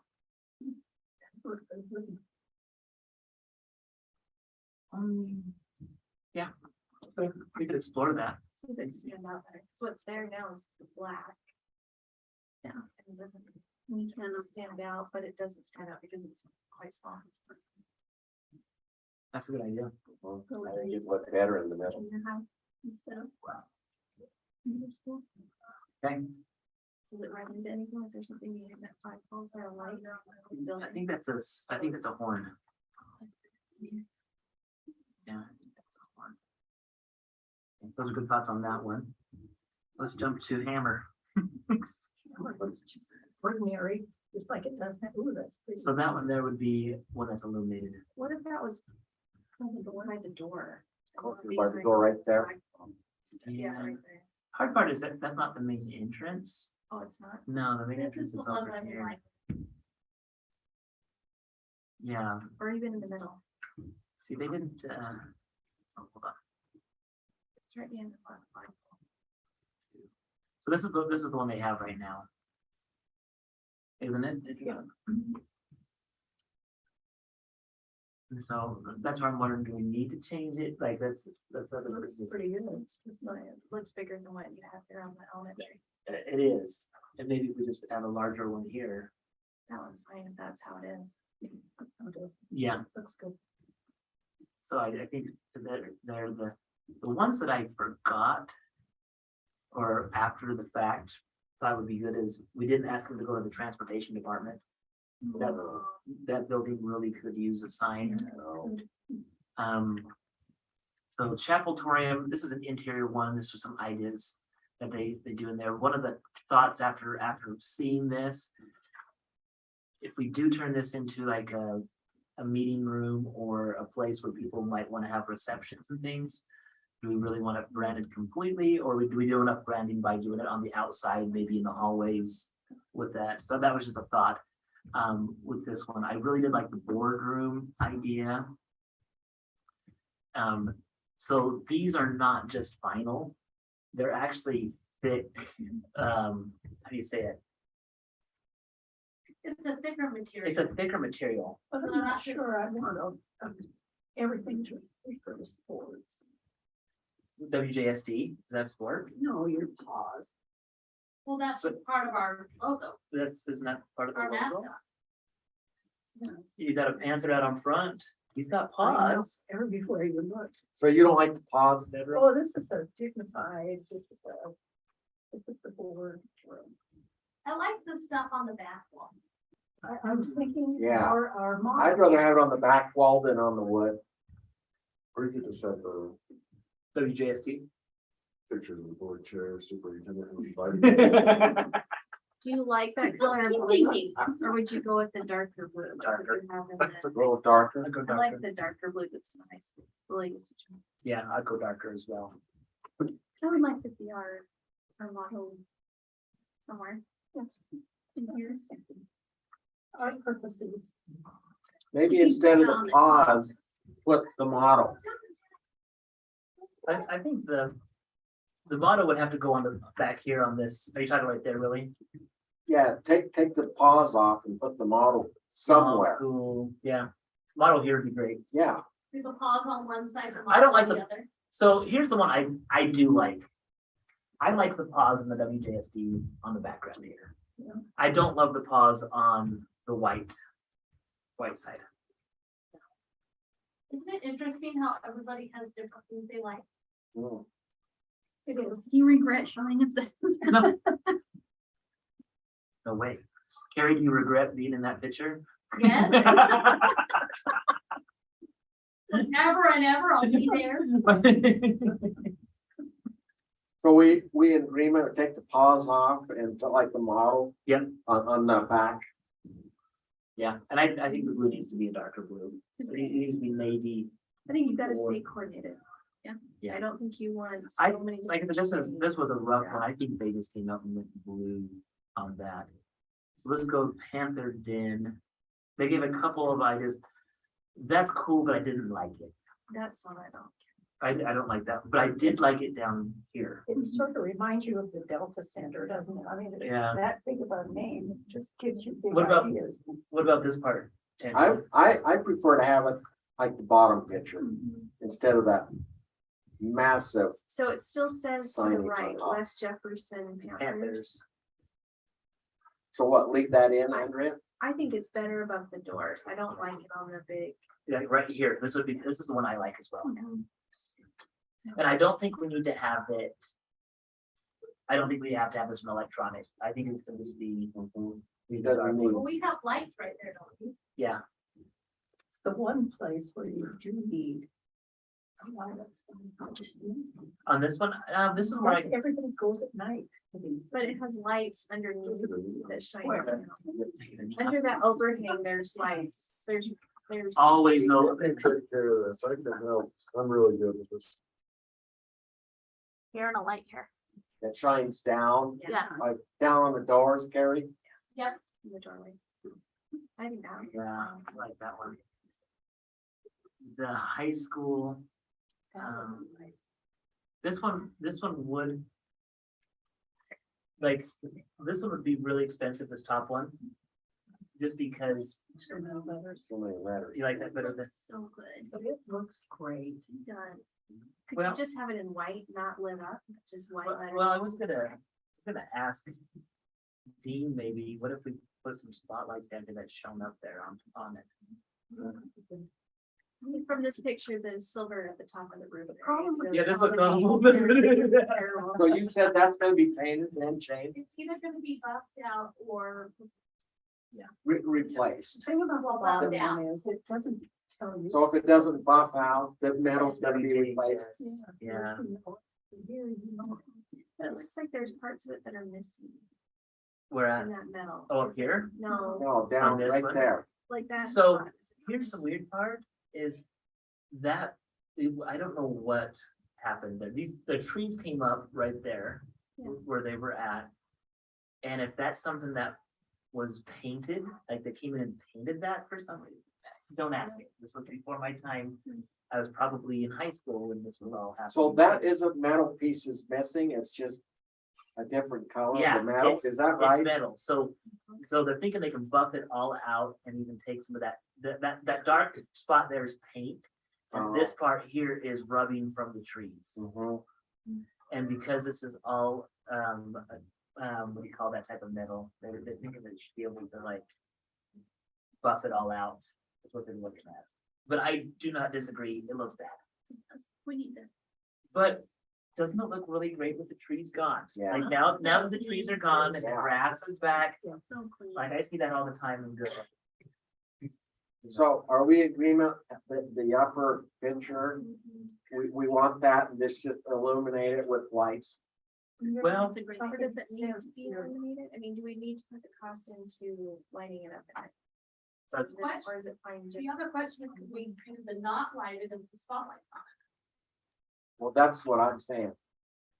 that's a good question. But then but it's- I'm just wondering, does it even need spotlights? Does it have to be illuminated? No. It doesn't. I mean, if you're trying to. So what I hear you saying then, Andrea, is we probably don't need to have a lot of them that have the lights on. Okay, I would like to see a cost comparison, I guess. Yeah. If it's drastically different, maybe we don't. If I mean, if it's it's a close. difference of having all nice signs and not doing the lights, then that's one thing. Agreed. that's really good feedback. Then I think if this was non-electrical, or whatever we call that, Illuminated. illuminated, we would be able to easily put that on there. Well, I think that upper picture looks fast. It's a good place to put it. We would never be able to do that with these trees right here. Great. Looks good. But with the trees gone, and then when we come back and put smaller trees in here, yeah, that'll look really sharp. Okay, was that the last one? Yeah, the Chapeltorium, high school, we looked at both hammers. Panther Dam School Board room, fewer pause and more motto. I think it needs to look dignified right now. It's, it's really good. We've got great tables and chairs. No, we used to have Okay, Mickey Mouse together. Card table. Card tables are fun. There's a lot of poker. Okay, thank you for that feedback. I'll reach out to Simon Crow, have them put some more mock up and we will get on that. Okay, Great, supplemental levy. so just as an FYI, we don't need to go into a lot of information, but the supplemental levy will run. It runs its cycle next year. And so between now and next August, we do need to run a supplemental levy. I've reached out to the supplemental levies every 2 years. I know. So just count your lucky stars. We're all still alive. It's been 2 more years and we're all still here. Isn't that great? Wonderful. Wonderful. I reached out to Christian at Zion's just to get some ideas of where it would be at, but I meant, I would prefer that we would run it in March, which means that 90 days prior to that, we do need to have a levy resolution voted on by the board. They do have some new rules intact with levies that would be more specific on where the money goes. But I'm not opposed to looking at where we are currently. I know we don't need to ask for more. We might be able to ask for less. And so that's gonna be some of the things that I want to really look at with the increase that the legislature has been able to give us for insurance. There's a possibility we can cut it back, which would be, I think, something to really show our patrons, like we need this money. We're being responsible with it. Because when we went from 300 to 360, we had no idea that the legislature was going to come in and start picking up the tab and covering the insurance the way that they did. And so I think that would be something that we can look at as I reach out to him. But I just want to let the board know that's where we're at. Any thoughts from your part as we start this process? Besides, I'm just glad it's just 50% plus one. Not 68%. I'm glad there's a chance it might be lower. yeah, I definitely want to look at that. And I think we should always be open to that, saying, where is it that we always need? Because people, some of the complaints you hear from people is, oh, you're always wanting more, you're always wanting more, I want more. I think this is one of those situations where we say, we're really trying to make sure we're mindful of everybody. But like I said, right now with our supplemental levy, this is what allows us to retain and recruit teachers. And then also this last year, the use of it was to help pay our classified, our hourly employees got a huge jump, more than what the state was even close to being able to do because of our supplemental levy. And for us to continue to compete and help those classified and for it to be competitive with our teachers. Like this, if this went away, we would be in a lot of trouble. We would have to, And our classified needed that huge bump They just to be just remain even with McDonald's. McDonald's. I don't know, people break me, no. We're getting McDonald's out here, according to the board chair. I wish. Uh, There you go. So. If you do have thoughts or hear from anybody, I know that there's always gonna be the people that say no all the time. There's gonna be people that say whatever you need. But then you have the people in the middle saying, if I trust what you're doing, of course I'm gonna support you. And those are the people that we need to be like, yeah, we're looking at this, we're wanting to know exactly where it's at. Right, So, last one.